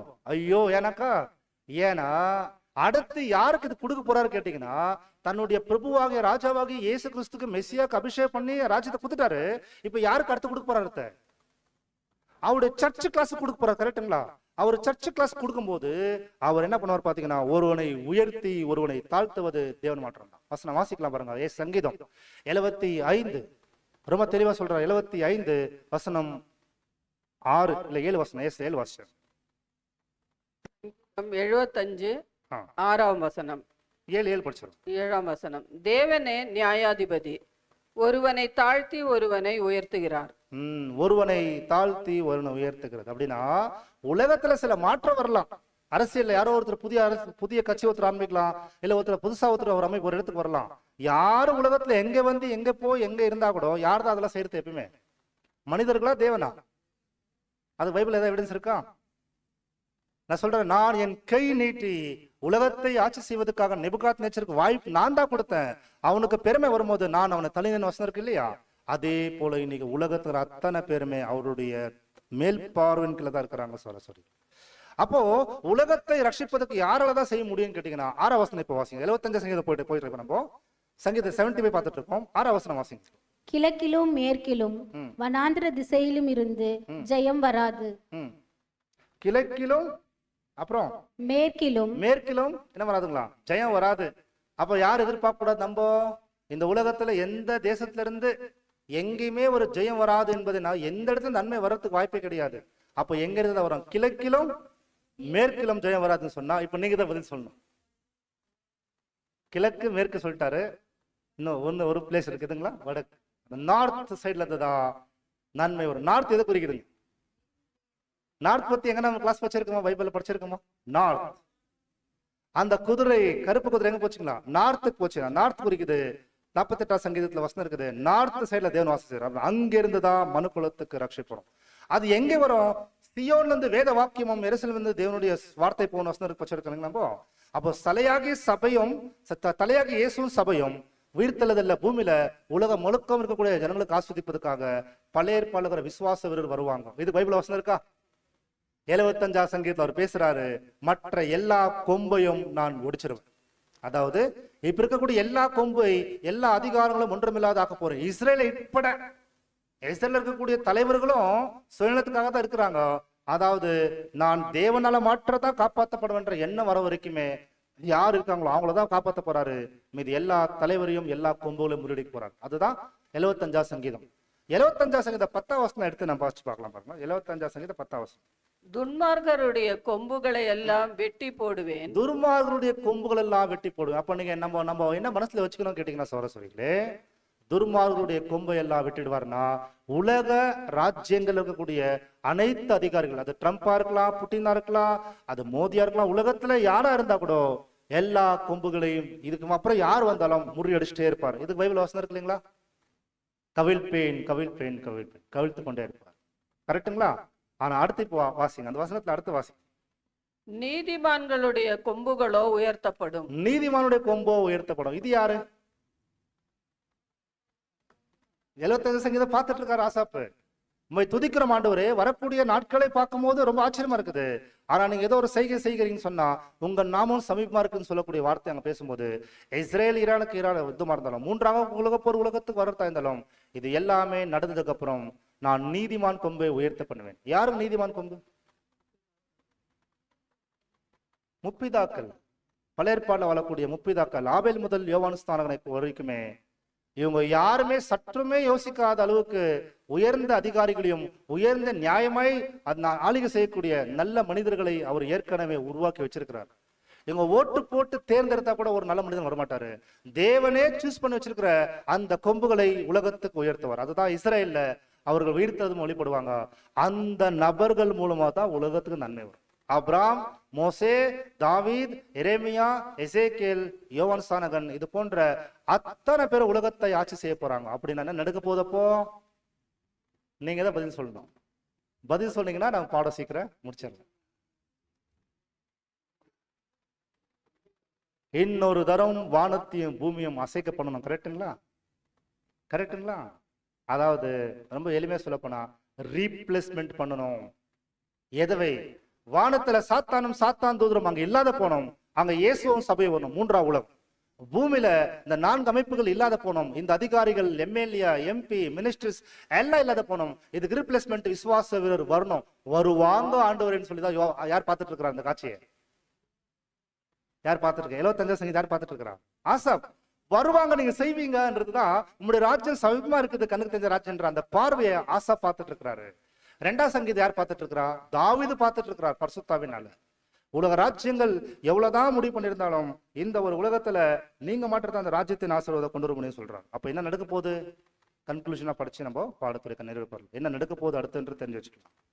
தேவன் 3ஆம் உலக போருடைய அனுபவத்தை மனுக்குலத்துக்கு அனுமதிக்கிறார். தேவன் கிரியேட் பண்றது கிடையாது, அவங்க ஆரம்பிக்க போறாங்க, தேவன் அனுமதிக்க போறார். அவ்வளவுதான் விஷயம். இதை ஏற்கனவே அநேக படத்துல பார்த்துருக்கிறோம். என்ன நடக்கும்னு சொல்லி கேட்டாலே கொஞ்சம் ஆட்பீட் அதிகமாகும் சார். சொல்லி அடுத்த ஆட்பீட் அப்படிதான் அதிகமாகும். நமக்கே ஒரு நிமிஷம் இப்படி நடந்தாலே இப்படி நடக்க போதா, இப்படி எல்லாம் ஆக போதா? ஆமா கண்டிப்பா. என்ன நடக்க போகுதுன்னா சொல்றாரு, தேசத்தை நான் பாழாக்குவேன். இஸ்ரேல் மேல யாரெல்லாம் யுத்தத்துக்கு நஷ்டம் வர போறாங்களோ இவங்க நஷ்டுக்கிறாங்க, நாங்க ஜெயிச்சிருவோம், எங்களை பாதுகாப்புக்குள்ள வச்சிருவோம், எங்களை யாருமே என்ன செய்ய முடியாது என்ற அளவுக்கு இஸ்ரேல் போயிருப்பாங்க. அந்த டைம்ல இஸ்ரேலுடைய கொம்பை கூட முறிச்சிருவார் தேவன். பெருமையினாலே தேவனை சந்திக்க முடியாது சொல்லும் போது இவங்க அப்படியே நல்லாதான் இருக்கிறோன்னு நினைக்கும் போதுதான் யாக்கோபுடைய இக்கட்டு காலம் ஆரம்பிச்சிடும். இன்னும் யாக்கோபுடைய இக்கட்டு காலம் ஆரம்பிக்கல. அது யாக்கோபு பத்தி சொல்றாரு, ஒரு ஆண் பிரசவம் பட முடியுமானா பாருங்களேன், பட முடியாது. ஆனா இஸ்ரேல் ஜனங்க ஒட்டமொத்தம் பிரசவம் பட போறாங்க. இன்னொரு பிரசவம் இருக்குது, பட போறாங்க. அதை யாருமே யாக்கோபு விடுதலை செய்ய முடியாது என்ற வார்த்தை சொல்றார். அப்பதான் என்ன நடக்கும்னு கேட்டீங்கன்னா சரஸ்வரிகளே, 24ஆம் அதிகாரம் ஏசாயால 1ஆம் வசனம் சொல்லுகிறது. என்ன நடக்க போது பார்க்கும்போதுனா யாருமே எதிர்பார்க்காத அளவுக்கு 3ஆம் உலக போர் உலகத்துல ஆரம்பிச்சுன்னு வச்சுக்கோங்களேன். அப்ப என்ன நடக்க போதுன்னா வாசிங்களா, ஏசாயா 24:1 வசனம் வாசிக்கலாம். இதோ கர்த்தர் தேசத்தை வெறுமையும் பாழுமாக்கி அதை கவிழ்த்து அதன் குடிகளை சிதறடிப்பார். எல்லா இடத்துலயும் இது நடக்கும். செகண்ட் வர்ஸ் வாக்கியம். அப்பொழுது ஜனத்துக்கு எப்படியோ அப்படியே ஆசாரியனுக்கும், வேலைக்காரனுக்கு எப்படியோ அப்படியே எஜமானனுக்கும், வேலைக்காரிக்கு எப்படியோ அப்படியே எஜமானிக்கும், கொண்டவனுக்கு எப்படியோ அப்படியே விற்றவனுக்கும், கடன் கொடுத்தவனுக்கு எப்படியோ அப்படியே கடன் வாங்கினவனுக்கும், வட்டி வாங்கினவனுக்கு எப்படியோ அப்படியே வட்டி கொடுத்தவனுக்கும் எல்லாருக்கும் சரியாக நடக்கும். எல்லாருக்குமே சரியா நடந்துச்சா இல்லைங்களா? கொரோனால எல்லாரும் பாதிக்கப்படுறாங்கல்ல, அதே மாதிரிதான் எல்லா மனிதரும் மூன்றாம் உலக போர்ல பாதிக்கப்படுவாங்க. பிரியமான சொல்றது என்ன நடக்க போகுதுன்னு கேட்கும்போது, இந்த 83ஆம் சங்கீதம் முடிஞ்சிச்சு. ஒருவேளை இது முடிஞ்சிச்சுன்னா, ஒருவேளை அங்க மிடில் ஈஸ்ட்ல ஒரு சமாதான ஒப்பந்தம் வந்துச்சுன்னா, அப்போ நமக்கு அறிகுறி என்ன தெரியுங்களா? Counting start. யாருக்கு? நீங்க. உங்களுக்கு நாட்கள் எண்ணிக்குங்க. எவ்வளவு சீக்கிரம் உங்க பலிஞ்சு நிறைவேற்றி முடிச்சிருங்க. ஏன் அப்படின்னா, இனி நாட்கள் செல்லாது. அவங்க சமாதானம் இருந்துட்டே இருக்கும்போது திடீர்னு ரஷ்யாவும் சைனாவும் ஒன்னா சேர்ந்து இஸ்ரேல் மேல அட்டாக் பண்ணிட்டாங்கனாக்கா நம்ம ரொம்ப யோசிக்க வேண்டியதா இருக்கும். ரொம்ப ரொம்ப சீரியஸா. இவ்வளவு பெரிய வாழ்க்கை வாழ வந்ததுக்கே அர்த்தம் இல்லாத போயிடும் சார். என்னைக்கோ இருக்குன்னு நினைச்சிடாதீங்க, நமக்கு தெரியாது. அதான் சொல்றாரு. அப்போ என்ன நடக்க போற காரியம் என்னன்னு கேட்டீங்கன்னா, நியூக்ளியர் யூஸ் பண்ண போறாங்க சார். ஆச்சுன்னா வாய்ப்பு இருந்தா இப்ப கூட அவங்க யூஸ் பண்ணலாம், இந்த விதத்துல கூட தெரியாது. நியூக்ளியர் யூஸ் பண்ண போறாங்க. ரொம்ப காலமா கேட்டுக்கிறோம். நியூக்ளியர் பாம்பு யூஸ் பண்ண போறாங்க, ரொம்ப காலமா கேட்டுக்கிறோம். அது யூஸ் பண்ணிருவாங்க சார். அது பயன்படுத்திட்டாங்கனாக்கா என்ன நடக்கும் தெரியுங்களா? இதுதான் உலகத்துடைய முடிவுக்கான கிளைமேட். அந்த கிளைமேக்ஸ் எடுக்கிறது பார்க்கும்போது வசனம் நம்ம வாசிக்கிறோம். 24ஆம் அதிகாரத்துல 4ஆம் வசனம், 5ஆம் வசனம், 6ஆம் வசனம் அப்படியே வாசிங்க. தேசம் புலம்பி வாடும், பூமி சத்துவமற்று உலர்ந்து போகும். தேசம் புலம்பி வாடும். அதுக்கப்புறம் சொல்றாங்களா, பூமி சத்துவமற்று உலர்ந்து போகும். எப்பங்க இது நடக்கும்? பூமி சத்துவமற்று உலர்ந்து போகும். எப்போ நடக்கும் நீங்க சொல்லுங்களேன். இல்ல, அந்த அந்த வார்த்தைக்கு என்ன அர்த்தம்? பூமி சத்துவமற்று உலர்ந்து போகுதுன்னா, பூமியில இப்ப எந்த விதை போட்டாலும் வளருது இல்லையா? பூமியில எந்த விதை போட்டா கூட வளராது, சத்துவமற்று உலர்ந்து போயிடுமா? அப்போ அந்த சம்பவம் எப்ப நடக்கும்னு கேக்குறேன். அந்த பூமியில ஏதோ ஒரு நடந்திருக்குது. பூமி மேல இந்த பூமியில ஏதோ ஒரு விஷயம் நடந்திருக்குது. அப்பதான் அது விஷயம் அப்படி நடக்கும். அடுத்த நெக்ஸ்ட் வாசிங்க. அடுத்து, தேசத்து ஜனத்திலே உயர்ந்தவர்கள் தவிப்பார்கள். அடுத்து, மிகப்பெரிய அதிகாரிகள் ஒன்றுமில்லாத ஆயிடுவாங்க அந்த டைம்ல. அடுத்த நெக்ஸ்ட் தொடர்ந்து இதை வாசிங்க. அப்படியே பாத்தே வாசிச்சிருங்க. இது நிமித்தம் சாபம் தேசத்தை பட்சித்தது, அதன் குடிகள் தண்டிக்கப்பட்டார்கள், தேசத்தார் தகிக்கப்பட்டார்கள். இது நெருப்புல சுட்டுடுவாங்க வரும். ரொம்ப பேரு, எவ்வளவோ பேரு பூமியில அழிஞ்சிருவாங்கன்ற வார்த்தை வருது. நீங்க ஒரு வேலை இப்போ வரைக்கும் கேஸ் பிரச்சனை கேட்டிருக்கிறோம், இப்போ வரைக்கும் யுத்தம் பிரச்சனை கேட்டிருக்கிறோம், இப்போ வரைக்கும் பாத்தீங்கன்னா பல பிரச்சனை கேட்டிருக்கோம், கொரோனா பிரச்சனை கேட்டிருக்கிறோம். மனிதர் நின்ற இடத்துலயே அப்படி நெருப்புல எரிஞ்சு இந்த டைம்ல அழிஞ்சு போறது பார்த்துருக்கீங்களா? இந்த 2 fraction of செகண்ட்ல ஒருவேளை எக்ஸாம்பிள் சொல்றேன், பயப்பட வேண்டாம். பெங்களூர்ல நியூக்ளியர் வெப்பன்ஸ் யூஸ் பண்றான்னு வச்சுக்கோங்களேன். இங்கிருந்து கிருஷ்ணகிரி 100 கிலோமீட்டர் இருக்குல்ல, அந்த 100 கிலோமீட்டருக்கு அப்புறம் இருக்கக்கூடிய ஜனம் கூட நெருப்புல இறந்துருவாங்க. அப்படி இங்க யூஸ் பண்ண அந்த நியூக்ளியர் அங்க இறந்துருவாங்க. இங்க இருந்து 100 கிலோமீட்டர் தூரத்துக்கு ஒரு பூண்டு கூட பாத்தீங்கன்னா வலியாது. சரஸ்வரி வலியாது. யாராலையும் தங்களை காப்பாத்திக்க முடியாது. அப்படியே நெருப்புல எரிஞ்சு அப்படியே இறந்துருவாங்க. அந்த மாதிரி ஒரு மிகப்பெரிய ஒரு ஆபத்து வரப்போகுது. அதான் சொல்றாரு. என்ன சொல்றாரு கேட்டீங்கன்னா, 7ஆம் வசனம் வாசிக்கலாம். திராட்சரசம் துக்கம் கொண்டாடும், திராட்சை செடி வதங்கும், மனக்களிப்பாய் இருந்தவர்கள் எல்லோரும் பெருமூச்சு விடுவார்கள். பெருமூச்சு விடுவோம். என்ன நடக்க போதும் ஒருத்தன். அது ஒரு திராட்சை செடி பத்தியும் ஒரு மரத்தை பத்தி வந்து சொல்லி பாத்தீங்களா? அது என்ன எடுத்தது? அந்த செடி நம்ம வதங்குமா? வதங்கும் அப்படின்னு என்னங்களா? வாடிடனாக்கா இது எப்போதான் நடக்குதுன்னா, இப்ப அடுத்த நியூக்ளியஸ் பத்தி இப்ப பார்த்தலாம். இந்த நியூக்ளியஸ் பத்தி ரொம்ப டீட்டெயிலா இருக்குது. வாய்ப்பு இருந்தா வாட்ஸ்அப்ல இது அனுப்புறோம். ஆக்சுவலி இதை படிக்கும் போது பயம் ஆயிடுது. இது நடக்கும். அது ஏதாவது யூஸ் பண்ணாங்கனாக்கா அதனுடைய அந்த ஒரு இந்த நியூட்ரான் சொல்லக்கூடிய அந்த இது பாம் பிளாஸ்ட் ஆகும்போது அதனுடைய ப்ரெஷர் இருக்கு பாத்தீங்களா, அழுத்தம், அது ரொம்ப அதிகமா, அது எவ்வளவு மேல வெடிக்குது, அது இன்னும் அழுத்தம் கொடுத்து இன்னும் அது டிஸ்டன்ஸ் போயிட்டே இருக்குமா. சோரசோரிகளே, ரொம்ப இடத்துல இது யூஸ் பண்ண போறாங்க. அடுத்து நீங்க பார்க்கும்போது அதுல நீங்க முக்கியமா பாத்தீங்கன்னாக்கா அந்த ஒரு ட்ரீஸ் வளரவே வளராது, மனிதன் நின்னிடத்திலே அழுந்துருவான். இது எல்லாம் பாத்தீங்கன்னா என்லார்ஜ் ஆகும். அதாவது அந்த ஹீட் அதிகரிக்கும்ன்றது ரொம்ப டீட்டெயிலா அதை பத்தி பேசுறாங்க. நமக்கு நேரம் இல்லை அதிகமாக சொல்றதுக்கு. ஸோ மிக முக்கியமாக பெரிய பெரிய தேசமும் இதுல அழிய போறாங்க நாம் பார்க்கிறோம். அப்போ இதுல அந்த தாக்கம் பத்தி இங்க பேசுறாங்க. அதாவது இந்த இடத்துல பேசுறாங்க பாருங்க. அதாவது மனிதனுடைய நிலை பத்தி இங்க பேசுவோம் முழுக்க. இது பாருங்க, இப்படி இருந்தா கூட இப்படி நிலைமை ஆயிடும்.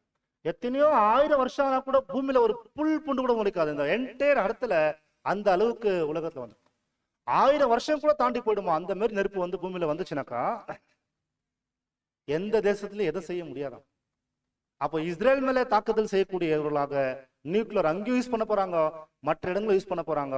மேக்சிமம் எப்படி சொல்லலாம் பாத்தீங்கன்னா, தேசத்துல 4 பங்குல 3 பங்கு எழுந்துருவாங்க. யார் இருக்காங்க யார் இருக்காங்க தெரியாது. அப்போதான் இந்த வார்த்தை நிறைவேறும். இதுக்கெல்லாம் நாட்கள் வருஷங்கள் துன்பம் கிடையாது. அப்போ ஒரு வார்த்தை பைபிள்ல நிறைவேறும். அப்பொழுது கொரோனா மாதிரி இறந்து போகும்போது கொண்டு போய் எடுத்து அடக்க பண்ணாங்க. அடக்கப்படுறதுக்கு 50,000 1,00,000 கேட்டாங்க. அப்போ கூட சுயத்தை தான் எதிர்பார்த்தாங்க. இன்னைக்கு கூட நீங்க பாருங்க, சுயமா தான் யோசிக்கிறாங்க. மனிதனுடைய சுயத்தை எடுப்பதற்காகவே அதை தேவன் கொண்டு வரக்கூடிய அனுபவங்கள் தான் 3வது போர்ல ஒருவரை ஒருவர் கொண்டு போய் அடக்க பண்ணப்படாதவும் அப்புறம் புலம்ப பண்ணப்படாதவும் பூமியில எருதாக பூமியில வந்து பாடி விழுந்துடும். வசனம் இருக்குங்களா? எரேமியா 25 அதிகாரம் 33 வசனத்தை வாசிக்கலாம். எரேமியா 25:33. ஒரு மிகப்பெரிய ஆபத்து அந்த பூமியை நோக்கி வருகிறது. நான் பார்க்கிறேன். பூமிக்கு எது பிரச்சனை இல்லை, அது வரும். எரேமியா 25, 33, 34.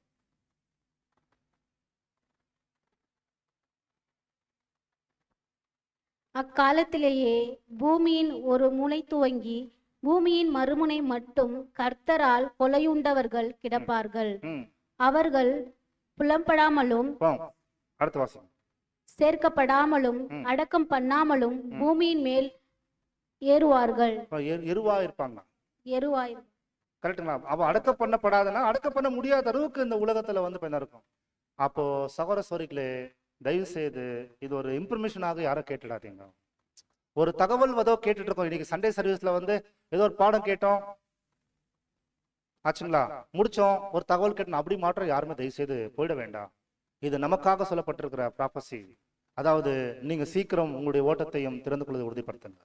அதனாலதான் ரொம்ப ஆழமாக அங்க பேசப்படும்போது அது எப்படி பிளாஸ்ட் ஆகும் பாத்தீங்கன்னா, அந்த நியூக்ளியர்ஸ் வந்து இதை சொல்றாங்க. இதை பத்தி இமேஜ் நீங்க பார்க்கும்போது உங்களுக்கு ஐடியா கிடைக்கும். அது இன்னும் ஸ்ப்ரெட் ஆயிட்டே இருக்கு, எல்லா இடத்தையும் நான் பார்க்கிறோம். ஒரு உயிரினம் கூட வாழ முடியாதாம். அதுதான் ரொம்ப ஆச்சரியம். என்ன கேட்டீங்கன்னா, அந்நாட்களிலே சகேரியா புத்தகத்தை படிக்கும்போது எருசலேமுக்கு விரோதமா எல்லா தேசம் ஒன்னா கூட ஆரம்பிச்சிட்டாங்க. இப்பவே இஸ்ரேலை பார்த்து பயப்பட்ட ஜனங்கள் இப்போ வந்து என்னத்துக்கு அப்படி பண்றாங்கன்ற எல்லாருக்கும் வெறுப்பாக ஆரம்பிச்சிச்சு இஸ்ரேல் மேல. இப்போ அடுத்த நெக்ஸ்ட் கேட்டீங்கன்னா, அதெல்லாம் அடுத்து நான் பாஸ்டா போயிடலாம். அந்த நாட்கள்ல எருசலேமை சுத்தில இருக்கிற எல்லா தேசத்துக்கும் தத்தளிப்பின் பாத்திரமாக்குன்னு சொல்றாரு. ஆனா அடுத்து எருசலேமுக்கு விரோதமா யாரெல்லாம் கூட்டக்கூடிய தலிச்சுலாம் வந்தாங்களோ, நியூக்ளியர் யூஸ் பண்ண வந்தாங்களோ, அவங்க மேலே அது பாதிப்பு வந்துருன்ற விஷயத்த இங்க சொல்றாரு சகேரியா. அதாவது 14:12 வசனம் வாசிக்கலாம். சகேரியா 14:12. எருசலேமுக்கு விரோதமாக யுத்தம் பண்ணின எல்லா ஜனங்களையும் கர்த்தர் வாதிக்கும் வாதையாவது, அவர்கள் காலூன்றி நிற்கையிலும் அவர்களுடைய சதை அழிந்து போகும். காலூன்றி நிற்கும் போதே சதை அழிஞ்சு போயிடுன்ற வார்த்தை சொல்ற. இதுதான் அந்த நியூக்ளியர் பத்தி பேசிட்டு இருக்கிற. அடுத்து அவர்கள் கண்கள் தங்கள் குழிகளிலே கெட்டு போகும், அவர்கள் நாவு அவர்கள் வாயிலே அழுகி போகும். பாத்தீங்களா, இப்படி ஒரு ஸ்டேஜ் வந்துரும்ன்ற மாதிரி இந்த வார்த்தை பேசுறாரு பிரியமான சரசு. அப்போ இதுக்கப்புறம் தான் 1ஆம் உலக போர்ல இஸ்ரேல் எப்படி ஜெயிப்பாங்கன்னு கேட்டீங்கன்னா, அங்க விசுவாச வீரர் வந்து அவங்கள ஜெயிக்க வைப்பாங்கன்றது அநேக தீர்க்கதரிசனம் பாக்குறோம். அதுல என்ன ஆச்சரியம்னா, எங்கேயுமே ஒரு புல் பூண்டு வழியாத அளவுக்கு கூட மிகப்பெரிய ஒரு பாதிப்பு பூமிக்கு வரும்போதுதான், எல்லாரும் இறந்து போற நேரத்துல வரும்போதுதான் இஸ்ரேல் மாற்றம் எப்படி காப்பாற்றப்பட்டாங்க, அங்க மாற்றம் எப்படி மழை பெய்யுது. ஏன்னா யோசிச்சு பாருங்க, ஹிரோஷிமா நாகசாக்கி பத்தி கேள்விப்பட்டிருக்கீங்க இல்லையா? அங்க நியூக்ளியர் யூஸ் பண்ணாங்க இல்லையா? அது வரைக்குமே சரியான விதத்துல அங்க எந்த விளைச்சலும் இல்லை. யாரா பிறந்து வந்தா கூட ஏதாவது சில வியாதி வந்துருதாங்க.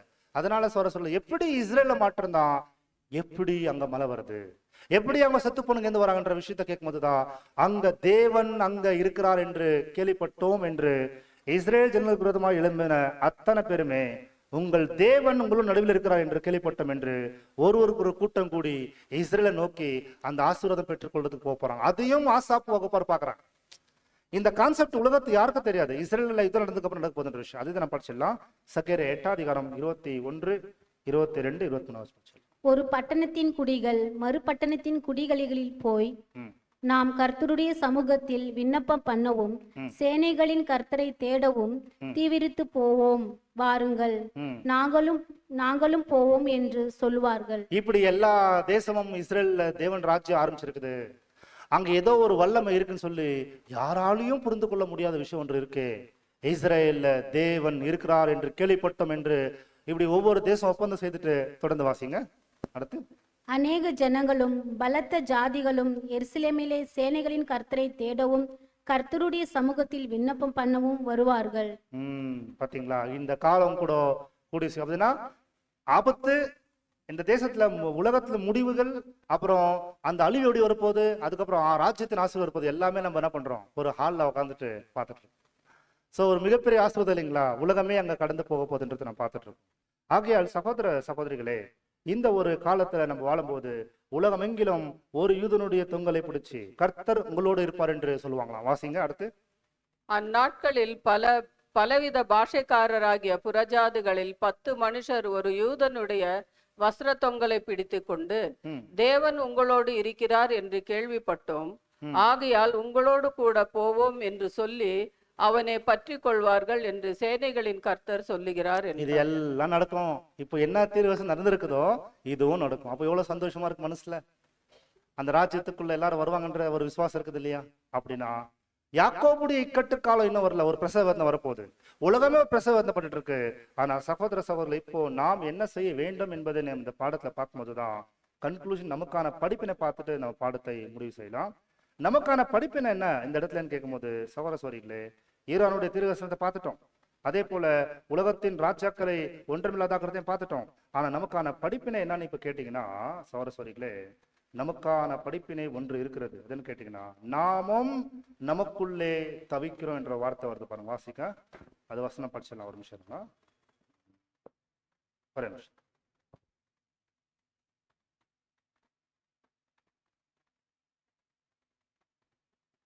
ரோமர் 8:23 வசனம் படிச்சிருங்க.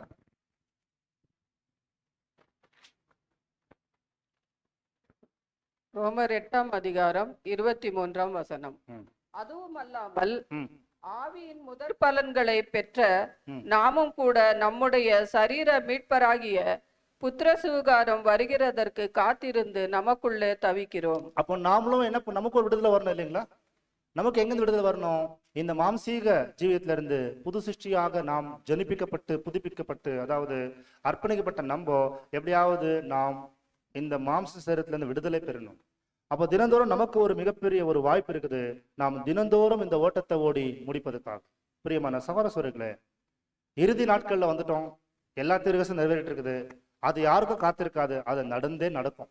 ஆனா நாம் என்ன செய்யணும்ன்றது பாத்தீங்கன்னா வசனம் பைபிள்ல சொல்லுகிறது. ரோமர் 13:11, அதாவது நீங்க வாழ்ந்துட்டு இருக்கிற காலப்பகுதி ஆரம்ப காலத்துல நீங்க வந்தது போல கிடையாது. என்ன சொல்றாரு? அடுத்த வாசிங்க. சங்கியா ரோமர் 13:11. நித்திரையை விட்டு எழுந்திருக்கத்தக்க வேலையாயிற்று என்று நம் காலத்தை அறிந்தவர்களாய் இப்படி நடக்க வேண்டும். நாம் விசுவாசிகள் ஆனபோது ரட்சிப்பு சமீபமாய் இருந்ததை பார்க்கிலும் இப்பொழுது அது நமக்கு அதிக சமீபமாய் இருக்கிறது. அதிக சமீபமா இருக்கு பிரியமான சகோதர சகோதரிகளே. அதனால நெக்ஸ்ட் வசனம் வாசிக்கலாம். 13 வசனம். களியாட்டும் வெறியும் தேவ சித்தமும் வேசித்தனமும் காம விகாரமும் வாக்குவாதமும் பொறாமையும் உள்ளவர்களாய் நடவாமல் பகலிலே நடக்கிறவர்கள் போல சீராய் நடக்க கடவோம். ஒரு காலத்துல பலவீனத்துல இந்த மாதிரி சில பாவங்கள் இருந்திருக்கும். உலகத்துல இருக்கும்போது சத்தியத்துக்கு போராட்டு இருப்பான். மறுபடியும் களியாட்டு, கோபம், வெறுப்பு, கசப்பு, பகை நமக்குள்ள வளர்த்துக்க கூட டைம் கிடையாது இது.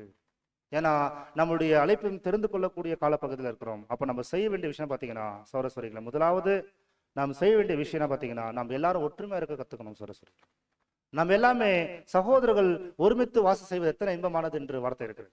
நாம எத்தனை பேரு நம்ம எப்பவுமே ஒரு விஷயம் சொல்லுவோம், விழுந்து போன தூதர்கள் ஒற்றுமை இருக்காங்க இல்லையா? இருக்கணும் இல்லைங்களா? அவங்க என்ன ஆக போறாங்க? அடுத்து ரிப்ளை பண்ணுங்களேன். என்ன ஆக போறாங்க? மனம் திரும்பின தூதர்களும் பரவாயில்ல கூட, மீதி எல்லாமே அழிச்சிருவாங்க தானே. அப்ப விழுந்து போற தூதர்களுக்கே ஒரு ஒற்றுமையோட தான் செயல்படுறாங்க. இப்ப நம்ம என்ன பண்ணோம்? ஆக்சுவலி நமக்கு ஏகப்பட்ட கருத்து வேறுபாடு வரலாம், சின்ன சின்ன மனஸ்தாபம் வரலாம். ஆனா சத்தியம், தேவனுடைய கொள்கை, பலியின் ஜீவியம், சகோதர சர்வல் செய்யக்கூடிய பலிகள்ல ஒற்றுமையா நிக்கணும். எப்பேற்பட்ட அனுபவத்தை போயிட்டு இருந்தா கூட நாம் ஒற்றுமையா நிக்க வேண்டியது நம்முடைய கடமை. சௌரஸ்வரிகளே, நம்மளாம் யாரு தெரியுங்களா? எவ்வளவு சௌரம் கிளாஸ் எடுத்துட்டாங்க. நமக்கு கொடுக்கப்பட்ட ஒவ்வொரு சௌரஸ்வரிகள் தேவன் தேர்ந்தெடுத்த பரிசுத்தவான்கள். அவங்க படிச்சிருக்கலாம், படிக்காத போலாம், அவங்க வந்து ஒருவேளை என்ன நிறத்துல இருக்கலாம், அவங்க வீடு எப்படிதான் இருக்கலாம், அவங்க எப்படிப்பட்ட நிலைமையில இருந்தா கூட பாத்தீங்கன்னா, அதாவது அழைக்கப்பட்ட நிலையில சொல்றேன், எதையும் வித்தியாசப்படுத்தாம பரிசுத்தவான்களுக்கு நான் எப்படியாக இந்த ஓட்டத்தை ஓடணும்னு சொன்னா ஒன்னா சேர்ந்து இந்த ஓட்டத்தை ஓடணுன்ற அந்த ஒற்றுமை நமக்குள்ள, அந்த ஒன்னஸ் தாங்க ஜெயிக்க வைக்கக்கூடியதா காணப்படும். நம்ம எவ்வளோ அந்த ஒற்றுமை இருக்குமோ அவ்வளவு நல்லது. ரெண்டாவது கேட்டீங்கன்னா சரஸ்வரிகளே, நான் மாயமற்ற அன்பு வெளிப்படுத்தக்கூடியவங்களா காணப்படும். பாருங்க, வசனம் வாசிக்கலாம். ரோமர் 12:9. மாயமற்ற அன்பு என்னன்னா, நம்ம எந்த விதமான உள்ள கபடம் இல்லாத அன்பு நம்ம வெளிப்படுத்தணும். ரோமர் 12:9 வசனம் வாசிக்கிறோம், வாசிங்க. உங்கள் அன்பு மாயமற்றதாய் இருப்பதாக. அவ்வளவுதாங்க. அன்பு செய்யணும்னாக்கா அப்படியே நேர்மையா நம்ம மனசுல என்ன தேவன் சொல்லி கொடுத்துருக்காரோ அப்படியே அன்பு நம்ம செய்யலாம் என்பதை நம்ம பார்க்கிறோம். அதுல என்ன சொல்றாங்க பாருங்களேன், 12:10 இதுல படிச்சிருக்கோம், ரோமன்ஸ்ல படிச்சிருங்க, ஆர்சியில படிச்சிருங்க. உடன்பிறப்புகள் போன்று ஒருவருக்கொருவர் உங்கள் உள்ளங்களின் இந்த அன்பு காட்டுங்கள். அதாவது ஒருவருக்கு ஒருவர் எப்படின்னா உடன் பிறந்தவர்கள் போல. கரெக்டா? உடன் பிறந்தவர்கள் என்ன அர்த்தங்களா? நீங்க 10ஆம் வசனம் படிச்சீங்கன்னா என்ன சொல்றது? சகோதர சகோதரர் எப்படி இருக்கணுமா? பாருங்க, வாசிங்க. சகோதர ஸ்நேகத்திலே ஒருவரில் ஒருவர் பட்சமாய் இருங்கள். சகோதர ஸ்நேகத்துல ஒருவருக்கும் பட்சமா இருங்க சொல்றாங்க இல்லையா? கொஞ்சம் நீங்க கவனம் செலுத்துங்களேன் இந்த பாடத்துல. இங்க அது சொல்லல, நீங்க சொல்லக்கூடிய உடன் பிறப்புகள் போல் என்ன பண்ணுங்க, ஒருவருக்கொருவர் உங்கள் உள்ளங்கனிந்த என்ன பண்ணுங்க, அன்பு காட்டும். என்ன அப்படின்னு அர்த்தம் தெரியுங்களா சரஸ்வரிங்களே? இப்போ உதாரணத்துக்கு என்னுடைய சொந்த தங்கச்சிக்கு ஏதாவது ஒரு ஜுரம் வந்துச்சுன்னா நான் என்ன பண்ணுவேன்? என்னுடைய சொந்த தங்கச்சிக்கு சொல்றேன், அதாவது என்னுடைய அப்பா அம்மா எங்களுக்கு ஒரு வந்து நாங்க 4-5 பசங்க, என் சொந்த தங்கச்சிக்கு ஒரு பிரச்சனை வந்துச்சு, நான் என்ன மனசு என்ன பண்ணும், எப்படி துடிக்கும்? உடன் பிறந்த, அதான் ஒரே ரத்தம் சொல்றேன் பாத்தீங்களா, அப்படி என்ன பண்ணலாம், ஏதாவது பண்ணும் பண்ணலையா? அப்படி சபைக்கு வரக்கூடிய சகோதர சோரிங்கள ஏதோ சர்ச்சுக்கு வந்துட்டு போற சகோதர பாத்துறாதீங்க. நாங்க ஒரு சபையில இருக்கிறோம், ஏதோ ஒரு சகோதரிக்கு உடம்பு சரியில்ல, ஒரு பிரதருக்கு உடம்பு சரியில்லை, அப்படியா, சரி ஓகே ஜாயின் பண்ணிக்கிறோம், அப்படி நின்றுடாதீங்க தயவு செய்து. அப்படி நின்றுட்டீங்கன்னா அது உங்க பாட். பட் உடன் பிறந்தவர்கள் போல, என் உடன் பிறந்தவனா கிறிஸ்து இயேசுவின் ரத்தத்தினால் பிறக்கப்பட்ட ஒவ்வொருத்தருக்குமே ஒரு சிறு விஷயமா இருந்தாலும் என்னுடைய பெஸ்ட் என்ன செய்ய முடியும், நான் என்ன பெஸ்டா செய்ய முடியும், அந்த பலியின் ஜீவியத்தை நான் செய்கிறேன். ஏதாவது எந்த விதத்திலாவது அதை சொல்றாரு. இதற்கு ரொம்ப ஆழமா சொல்றாரு, எந்த மாயம் இல்லாம செய்திருங்க. பாருங்க, அது ரொம்ப அருமையா சொல்றாரு, அதை வாசிருங்க நாட்டுகள்ல. சத்தியத்திற்கு கீழ்ப்படிந்து சகோதரரிடம் கபடற்ற அன்புள்ளவர்களாயிருங்கள். கபடற்ற அன்பா இருந்தாலும் உள்ள எந்த கபடம் இல்லாத அன்பு காட்டுங்க. அடுத்த நெக்ஸ்ட், சுத்த இருதயத்தோட ஒருவருக்கொருவர் ஊக்கமாய் அன்பு கூறுங்கள். வெளிப்புறமாக மட்டும் கனிவாகவும் மரியாதையாகவும் தோற்றமளிக்கும் போலியான அன்பை குறித்து பவுல் நம்மை எச்சரிக்கிறார். வெளிப்படையாக ஜஸ்ட் ஸ்மைல் பண்ணி கை கொடுத்துட்டு ஜஸ்ட் சொல்றேன், ஒரு 2 வார்த்தை பேசிட்டு போறது அன்பு நினைக்கிறீங்களா? அது எல்லாரும் பண்ணுவாங்க. அந்த வெளித்தோற்றமான அன்பு காட்ட வேண்டியது கிடையாது. அப்போ எவ்வளோ சீரியஸான பாடத்தை நம்ம கேட்டிருக்கிறோம். எந்த மாதிரி உலகத்துல நடந்துட்டு இருக்குது. அதாவது சத்தியம், தேவன், பரிசுத்தவான்கள் சொன்னா முதன்மையான ஸ்தானம். என் குடும்பம், என்னுடைய சரீரம், என்னுடைய என் டைம், நேரம், சாப்பாடு, அது எல்லாத்தையும் ஒரு பக்கம் வச்சிருந்தா கூட இங்க இருக்கக்கூடிய பரிசுத்தவான்கள் இல்ல உலகம் எங்க இருக்கிற பரிசுத்தவான்கள் பாதங்கத்தாரு நாம் பார்த்துட்டு இருக்க சில பேர் இருக்க மாட்டாங்க. கொஞ்ச நாள்ல நினைச்சு பார்த்தா கூட அவங்க இருக்க மாட்டாங்க, அவங்க ஓடி முடிச்சிருவாங்க ஓட்டத்தை. ஆனால் நாம் எந்த இடத்துல நாம் குறுகிய மனப்பான்மை இருக்கிறோமோ அப்போ அந்த அளவுக்கு தான் தெய்வீக சுபாவம் தருவான்றது நம்ம என்ன பண்ண உங்களுக்கு ஒரு பாயிண்ட் பேசிருக்கோம். ஸோ சகோதர சகோதரிகளே, இன்னைக்கு கொடுக்கப்பட்ட பரிசுத்தவான்கள் எல்லாரும் மதிப்புக்குரியவர்கள். யாரையும் அற்பமா நான் பாத்திர முடியாது. ஒவ்வொரு சகோதரருக்கும் ஒரு அனுபவம் போயிட்டு இருக்கும்போது நான் என்ன செய்யணும் அந்த இடத்துல என்ற ஒரு மிக முக்கியமான வாய்ப்பு நாம் பயன்படுத்தி கொள்ள வேண்டியதா இருக்குது சகோதர சகோதரிகள். அதுலயும் குறிப்பாக நாம் செய்யக்கூடிய அந்த மிக முக்கியமான ஒரு காரியமானது என்னன்னு கேட்டீங்கன்னாக்கா, சகோதர அன்பு நிலைத்திருக்க வேண்டும் என்று அந்த வார்த்தை சொல்றாரு. ஒரு நாளைக்கு 2 நாளைக்கு கிடையாது, வாரத்துக்கு 1 நாள் கிடையாது, நிலைத்திருக்கிற கண்டினியூ ஆகட்டும் சகோதர சகோதரிகளுடைய அன்புன்ற விஷயத்த அந்த 3வது வார்த்தை சொல்றாரு. எபிரேயர் 13:1 சகோதர அன்பு என்ன பண்ண நிலைத்திருக்கட்டும். வாசிச்சிருங்க. நான் மனுஷர் பாஷைகளையும் தூதர் பாஷைகளை பேசினாலும் அன்பு எனக்கு இராவிட்டால் சத்தமிடுகிற வெண்கலம் போலவும் ஓசையிடுகிற கைத்தாளம் போலவும் இருப்பேன். ஆம் சகோதரர்கள், தேவனுடைய அன்பு எனக்குள்ள இருந்துச்சுன்னா தாளந்துகள் முக்கியமா கிடையாது. நான் எவ்வளவு பலி செலுத்தினாலும் எவ்வளவு ஊழிய பண்ணாலும் அன்பு எனக்கு இராவிட்டால் ஒன்றுமே நான் அன்பில் நிலைக்கின்றதா 3வது பகுதி. ஓகே, நெக்ஸ்ட் நான் பாஸ்டா போயிடலாம். இந்த சகோதர அன்புக்குள்ள நிலைத்து இருந்துச்சுனாக்கா, எனக்குள்ள அன்பு இருந்துச்சுன்னா என் சகோதரர்களுடைய பலவீனத்தை நான் தாங்குவேன். நான் சகிப்பேன், நான் பொறுமையா இருப்பேன். என் சகோதர சகோதரிகள் தேவன் வந்து எல்லாரும் மெச்சூரிட்டியா கொடுத்துருக்க மாட்டார் தேவன். நான் எதிர்பார்க்கிற மாதிரி எத்தனை சோறு இருக்க மாட்டாங்க. எல்லா கேரக்டருங்க இருப்பாங்க. அதை எல்லாத்தையும் நான் சகித்து வாழக்கூடிய எண்ணங்களாக நான் வாழ வேணும்னு பார்க்கிறோம். ஸோ சகோதர சகோதரிகளே, அதுல குறிப்பா நான் பார்க்கும்போது 4வது பகுதிக்கு போயிடலாம். அந்த 4வது பகுதி நீங்க கேட்டீங்கன்னா, சகோதர அன்பிலே நீங்கள் நிலைத்திருங்கள் என்ற வார்த்தையை அந்த இடத்துல பேசுறாரு. ஸோ சகோதர அன்புல நிலைத்திருங்கன்னு பேசுறாரு. அதுதான் எபிரேயர் 13:1. சகோதர சிநேகம் நிலைத்திருக்க கடவது. பாத்தீங்களா, அதற்கான ஒரு அருமையான ஆர்டிக்கல் பாத்தீங்கன்னா ரொம்ப அருமையா இருக்கு. சகோதர அன்புக்கான ஒரு ஆர்டிக்கல் பார்க்கும்போது நீங்க நிலைத்திருங்க என்ற விஷயம் அது எப்படி பண்ணலாம். 5வது ஒரு அருமையான விஷயம் சொல்லிடுறாரு. அது என்னன்னு கேட்டா நெக்ஸ்ட் வாசிச்சிருங்களேன். வாசிங்க பிலிப்பியர் 2:3 இருக்கக்கூடிய ஆர்டிக்கல். ஒவ்வொருவரும் மற்றவர்களை தங்களிலும் மேன்மையானவர்களாக எண்ண கடவர்கள். தமக்கு கனம் வருவதை விட மற்றவர்களுக்கு கனம் வரும்போது அதிகமாக மகிழ்வது, மற்றவர்களுக்கு ஏற்படும் செழிப்பை கண்டு மகிழ்ச்சி அடைவது. பாத்தீங்களா, மத்தவங்களுக்கு ஒரு கனம் வருதா, நம்முடைய சகோதர சகோதரி மற்றவங்க ஒருத்தர் பாராட்டப்படுறாங்களா, பரவாயில்ல. சோ மற்றவங்க எக்ஸாம்பிள் சொல்றேன், ஒரு பெரியன் ஸ்டடிஸ் வரட்டுமே, ஒரு கன்வென்ஷன் விஷயம் ஆகட்டுமே, ஒரு கூடிகை வரட்டுமே, மற்றவங்களுக்கு ஒரு கனம் வருதா, அதை அப்ரிஷியேட் பண்ணுங்க, பரவாயில்ல. ஒரு சகோதர சகோதரிகள் வந்து ஏதாவது விஷயத்துல நல்ல முயற்சி பண்றாங்க, அவங்கள அப்ரிஷியேட் பண்றங்க. அதாவது தனக்கே வரக்கூடிய கனம் புகழ் எதுக்கு, அது மத்தவங்க வளரட்டுன்றதுக்காக எல்லாமே நீங்க செய்யுங்க என்ற விஷயத்த ரொம்ப ஆர்வம் சொல்லி தொடர்ந்து வாசிங்க. அவ்வளவுதான் இல்லைங்களா? ஓகே, அடுத்த ஃபைனலா வந்துடலாம். ஃபைனல் நம்ம பார்த்துட்டு முடிச்சிடலாம். சகோதர சகோதரிகளை இப்படி பார்க்கும்போது ஒரு சிறியவனுக்கு இவ்வளவுதான் நம்முடைய வாழ்க்கை. ஒரு சிறியவனுக்கு நீ எதை செய்யற, யாரும் செய்ய சொல்லிட்டாரு, அவ்வளவுதான். அதுக்கு ஒரு அருமையான கமெண்ட்ரி அதுல கொடுத்துருக்குறாங்க, வாசிங்க சிஸ்டர். தேவன் அவருடைய அபிஷேகம் பண்ணப்பட்டவரும் பூமியின் ராஜாக்களும் அதிபதிகளும் பிரதிஷ்டையின் கட்டப்படுகிறவர்களிருந்து விடுதலையை தேடுபவர்கள், அவர்களுடைய கட்டுக்களை அறுப்போம், சர்வாதிகார ஆட்சியை மீண்டும் நிலைநாட்ட விரும்பி மக்கள் அவர்கள் மீது விதிக்கும் கட்டுப்பாடுகள். அடுத்த நெக்ஸ்ட் வாசி. ராஜ்யம் ஸ்தாபிக்கப்படுவதை எதிர்பார்ப்பதற்காக தங்களுக்குள் ஒன்றிணைந்துள்ளவர்களிடம் கூட்டணிகள், சுதந்திரம் என்ற பெயரில் எதிரியானவன், அதாவது பிசாசு, உலகத்தை இன்னும் எல்லா வகையான வரம்பு மீறுதல்களுக்கு வழி நடத்துகிறான். அப்படின்னா என்ன சொல்றாங்க, 2 ஆர்டிக்கல்னு கேட்டீங்கன்னா, ஏற்கனவே ராஜ்யம் ஆரம்பிச்சிருந்தா கூட 2ஆம் சங்கீதம் 7ஆம் சங்கீதம் 75 சங்கீதத்துக்கான கான்செப்ட் என்ன சொல்றாங்கன்னா, மறுபடியும் மனுக்குலத்தை சுதந்திரத்தை கொடுத்து என்ற பேர்ல கட்டுப்பாட்டுக்குள்ள வச்சு மறுபடியும் பழைய காலத்துக்கு கொண்டு போறதுக்கு இந்த உலகத்துல இருக்க ராஜாக்கள் முயற்சி பண்ணிட்டு இருக்காங்களாமா.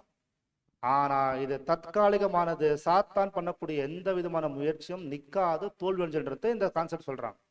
அப்ப உலகமே ஏற்கனவே தேவனுடைய ராஜ்யத்துக்குள்ள தேவன் கர்த்தருக்கு குத்துது போது, இப்ப நம்ம எல்லாரும் எங்க போதான் சேர ஆசைப்படணும் பாத்தீங்கன்னா, அந்த ராஜ்யத்துக்குள்ள ஒருத்தரா போய் சேர ஆசைப்படணும். உலக போற வழி வேறன்னு பாக்குறோம். அப்ப நம்ம என்ன பண்ணலாம்னு கேட்கும்போது இப்பதான் நம்ம பாக்குறோம், அதாவது நீர் பாய்ச்சுகிறவனுக்கு நீர் கொடுக்கப்படுன்ற அந்த வார்த்தைப்படியே இந்த ஆர்டிக்கல்ல நம்ம இருதயத்துல ஒரு உள்ளுணர்வுகளை தொடரக்கூடிய வார்த்தைகள் இருக்கு. பிரியமான சகோதரர்களே, வாசிக்கலாம். ராஜ்யம் ஸ்தாபிக்கப்படுவதை எதிர்பார்ப்பதற்காக தங்களுக்குள் ஒன்றிணைந்துள்ளவர்களின் கூட்டணிகள், சுதந்திரம் என்ற பெயரில் எதிரியான நெக்ஸ்ட் போயிடலாம், ஒரு நிமிஷம்.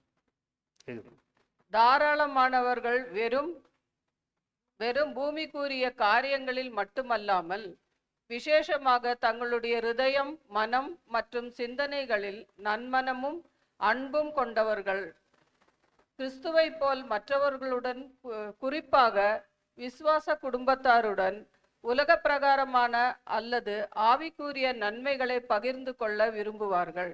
ஆக்சுவலி தேவனை போல மனசு கொண்டவங்க, இயேசு கிறிஸ்து போல மனசு கொண்டுங்க. தேவன் தாராளமா இருக்கிற மாதிரி அவங்க தாராளமா இருக்கும். எவ்வளவு பெரிய விஷயம் பார்த்தீங்களா?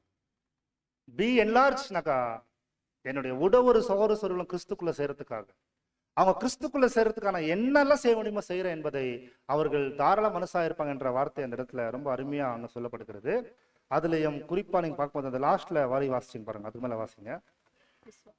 விசுவாச குடும்பத்தாருடன் உலக பிரகாரமான அல்லது ஆவிக்குரிய நன்மைகளை பகிர்ந்து கொள்ள விரும்புவார்கள். அது உலக நன்மைகளும் அவங்களுக்காக பகிர்ந்து கொள்வாங்களாம். ஆவிக்குரிய நன்மை நின்றுச்சுன்னா பகிர்ந்து கொள்ளாது, தேவனுடைய சக்தி இருந்துச்சா கூட பகிர்ந்து கொள்வாங்க.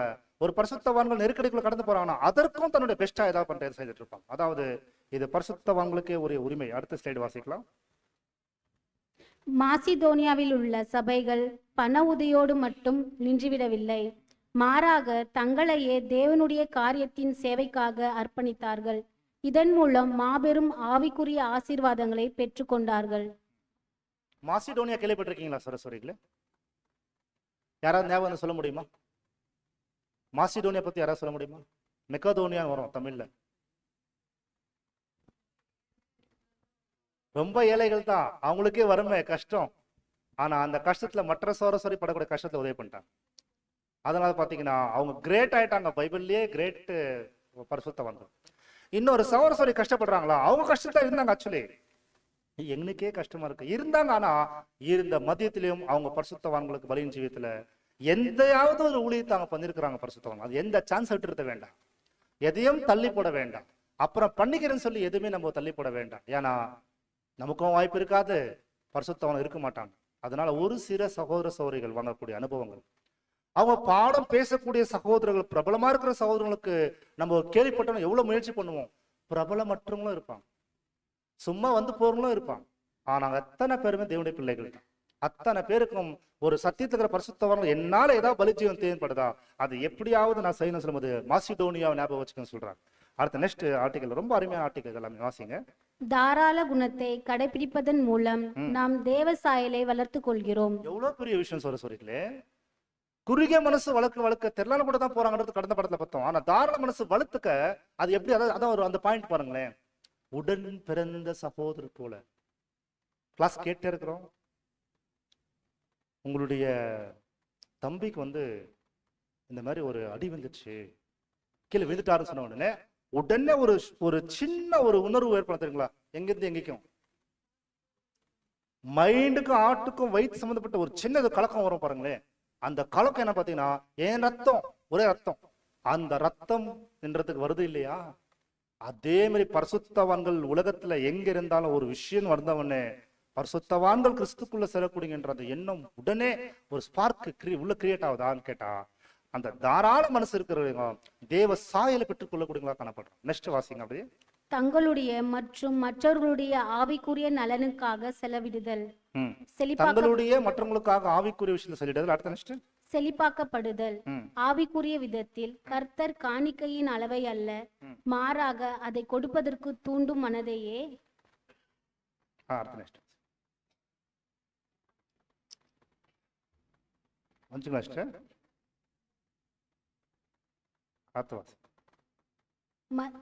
தூண்டும் மனதையே மதிப்பிடுகிறார் என்பதையும், அதற்கேற்ப ஆவிக்குரிய செழிப்பை அருளுகிறார் என்பதையும் விதவையின் காசு சம்பவித்ததிலிருந்து நாம் கற்றுக்கொள்கிறோம். பெருக விதைக்கிறவன் பெருக அறுப்பான். சகோதரர்கள் இங்க என்ன சொல்றாங்க அந்த ஆர்டிக்கல்ல தெரிஞ்சுங்களா? கிறிஸ்து போல தாராள மனசு இருக்கக்கூடியங்க தன்னுடைய எல்லா விதமான முயற்சியில கிறிஸ்துக்குள்ள ஒருத்தர் வளருவதற்காக ஆவிக்குரிய விஷயத்துல எல்லாமே அவங்களுக்கு பங்களிப்பாகன்னு பார்க்கும்போது, அதாவது அவங்களுக்கு எல்லா விதத்துல உதவி செய்யணும் சொல்லும் போது, கொடுக்கிற பொருளோ பணமோ தேவன் அதை வந்து பர்ச்சேஸ் பண்றதில்ல. நீங்க சத்தியத்துக்காக பரிசுத்தவானுக்காக பலியின் ஜீவத்துக்காக உங்களுடைய பாட்டு செய்யறீங்களா? 1 ரூபாவா, 100 ரூபாவா, 1000 ரூபாய், 10,000 ரூபாவா, 10 லட்சமா, இதெல்லாம் தேவன் பாக்குறதுல அந்த மனசு எவ்வளவு பெருசு இருக்குது. ஒரு பரிசுத்தவானுடைய பலியின் ஜீவியத்துல என்னால ஏதாவது ஒண்ணு செய்ய முடியுமா? சத்தியத்துக்காக, தேவனுக்காக, தேவனுடைய பிள்ளைகளுக்காக எது செய்யணும்னா அந்த மனசு ஸ்பார்க் ஆகுது பாத்தீங்களா, அதுதான் பெருசா பாக்குறான்னு சொல்றாங்க. அப்போ என்லார்ஜ் சொல்லும் போது பலியின் ஜீவியத்துல வரக்கூடிய பரிசுத்தவான்களுக்கு இவ்வளவு பெரிய அவசியம் சொன்னா, சத்தியத்துக்காகவும் குணாதிசயத்துக்காகவும் நம்ம எவ்வளவு பிரயாசப்படுறோம். இந்த மாதிரி கேரக்டர் எல்லாம் காட்டும் போது தான் சொல்றாரு, இந்த சிறியவனுக்கு நீ எதை செய்கிறாயோ. ஒருத்தருக்கு பெரியன் ஸ்டடிஸ்ல வந்து நீங்க உட்காந்துட்டு டிஸ்கஸ் பண்ற இல்லைங்களா, அது கூட ஒரு சிறியவனுக்கு செய்யக்கூடிய உதவி தான். எப்படி தெரியுங்களா? நீங்க நல்லா படிச்சிருப்பீங்க, நல்லா உங்களுக்கு புரிஞ்சிருக்கும், ஒரு சௌரசருக்கு புரிஞ்சிருக்காது. இப்போ நான் என்ன பண்றேன்னா, என்கிட்ட எவ்வளவோ காசு இருந்தா உதவி பண்ணிருக்கலாமே சௌரசருக்கு, நான் காசு கையில குத்துருக்க மாட்டாரு எல்லாருக்குமே. ஒரு சில பேர் கையில காசு இருக்கும், நீங்க காசு வச்சு என்ன பண்ணுங்க தேவனுடைய ஊழியத்தை செய்ய கொடுத்துருப்பாரு. ஒரு சில பேருக்கு கையில காசு கிடையாதா, நல்லா படிச்சு சொல்லக்கூடிய திறமை இருக்குதா, நீங்க சொல்லும் போது அந்த உடன் சௌரசரி பக்கத்துல உட்காந்துட்டு இருப்பாங்க இல்லையா, படிச்சா கூட புரியாது இல்லையா. இப்போ நீங்க படிச்ச விஷயம் சொல்லும் போது யாருக்கு உதவி பண்றீங்க? ஒரு சிறியவனுக்கு எதை செய்கிறாயோ அதை எனக்கே செய்கிறான்னு சொல்லும் போது, ஒரு ஜபம், ஒரு ஜபம் எடுக்கும் போது, ஒரு படிச்ச பாயிண்ட மற்ற சிஸ்டர்களுக்கு சொல்லும் போது, இது எல்லாமே எந்த அளவுக்கு பாப்பறோம் கேட்டீங்கன்னா சொல்ல கடைசி ஆர்டிகல் படிச்சு நம்ம பாடத்தை நிறைவு செய்யலாம். கர்த்தர் தம்முடைய சகோதரர்கள் என்று கருதும் எவருக்கும் சேவை செய்கிற எவரும் உண்மையில் அவருக்கே சேவை செய்கிறார்கள். இது இப்போது உலகத்திற்கு பொருந்தாது, ஆனால் சபைக்கு பொருந்தும். சபையார் தங்கள் பாடுபட்ட காலமெல்லாம் தங்கள் பாடுபட்ட போது அனுதாபமுள்ள நண்பராகிய அவருக்கு தங்களோடு சேர்ந்து தொடர்ந்து வாசிங்க. பாடுபட்டார் என்ற நிச்சயத்தினால் ஆறுதல் அடையலாம். உண்மையான விசுவாசம் பக்தியும் ஒரு நண்பனுக்கு செய்யப்பட்ட தீங்கையோ அல்லது ஆசீர்வாதத்தையோ நமக்கு செய்யப்பட்டதாக கருதும் அல்லவா? நெக்ஸ்ட்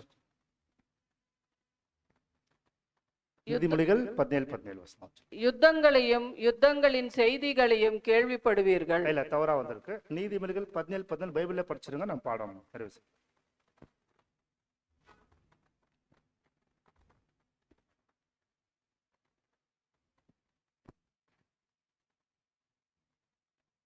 சங்கீதம் நீதிமொழிகள் 17:17. சிநேகிதன் எல்லா காலத்திலும் சிநேகிப்பான், இடுக்கணில் உதவவே சகோதரன் பிறந்திருக்கிறான். சிநேகிதன் எல்லா காலத்திலும் சிநேகிப்பார், இடுக்கணில் உதவவே சகோதரன் பிறந்திருக்கிறான். இடுக்கன் என்ற வார்த்தை வராது. ஆபத்தில் உதவுகிறவனே, ஆபத்தில் உதவி செய்வதற்கே சகோதரன் பிறந்திருக்கான்ற வார்த்தை வரும்னு நினைக்கிறேன். வேற மொழிபெயர்ப்புல அப்படிதான் வரும் இல்லைங்களா? படிச்சிட முடியும். வேற மொழிபெயர்ப்புல படிக்க முடியுமா அந்த வார்த்தை? ஆர்சியில படிக்க முடியுமா?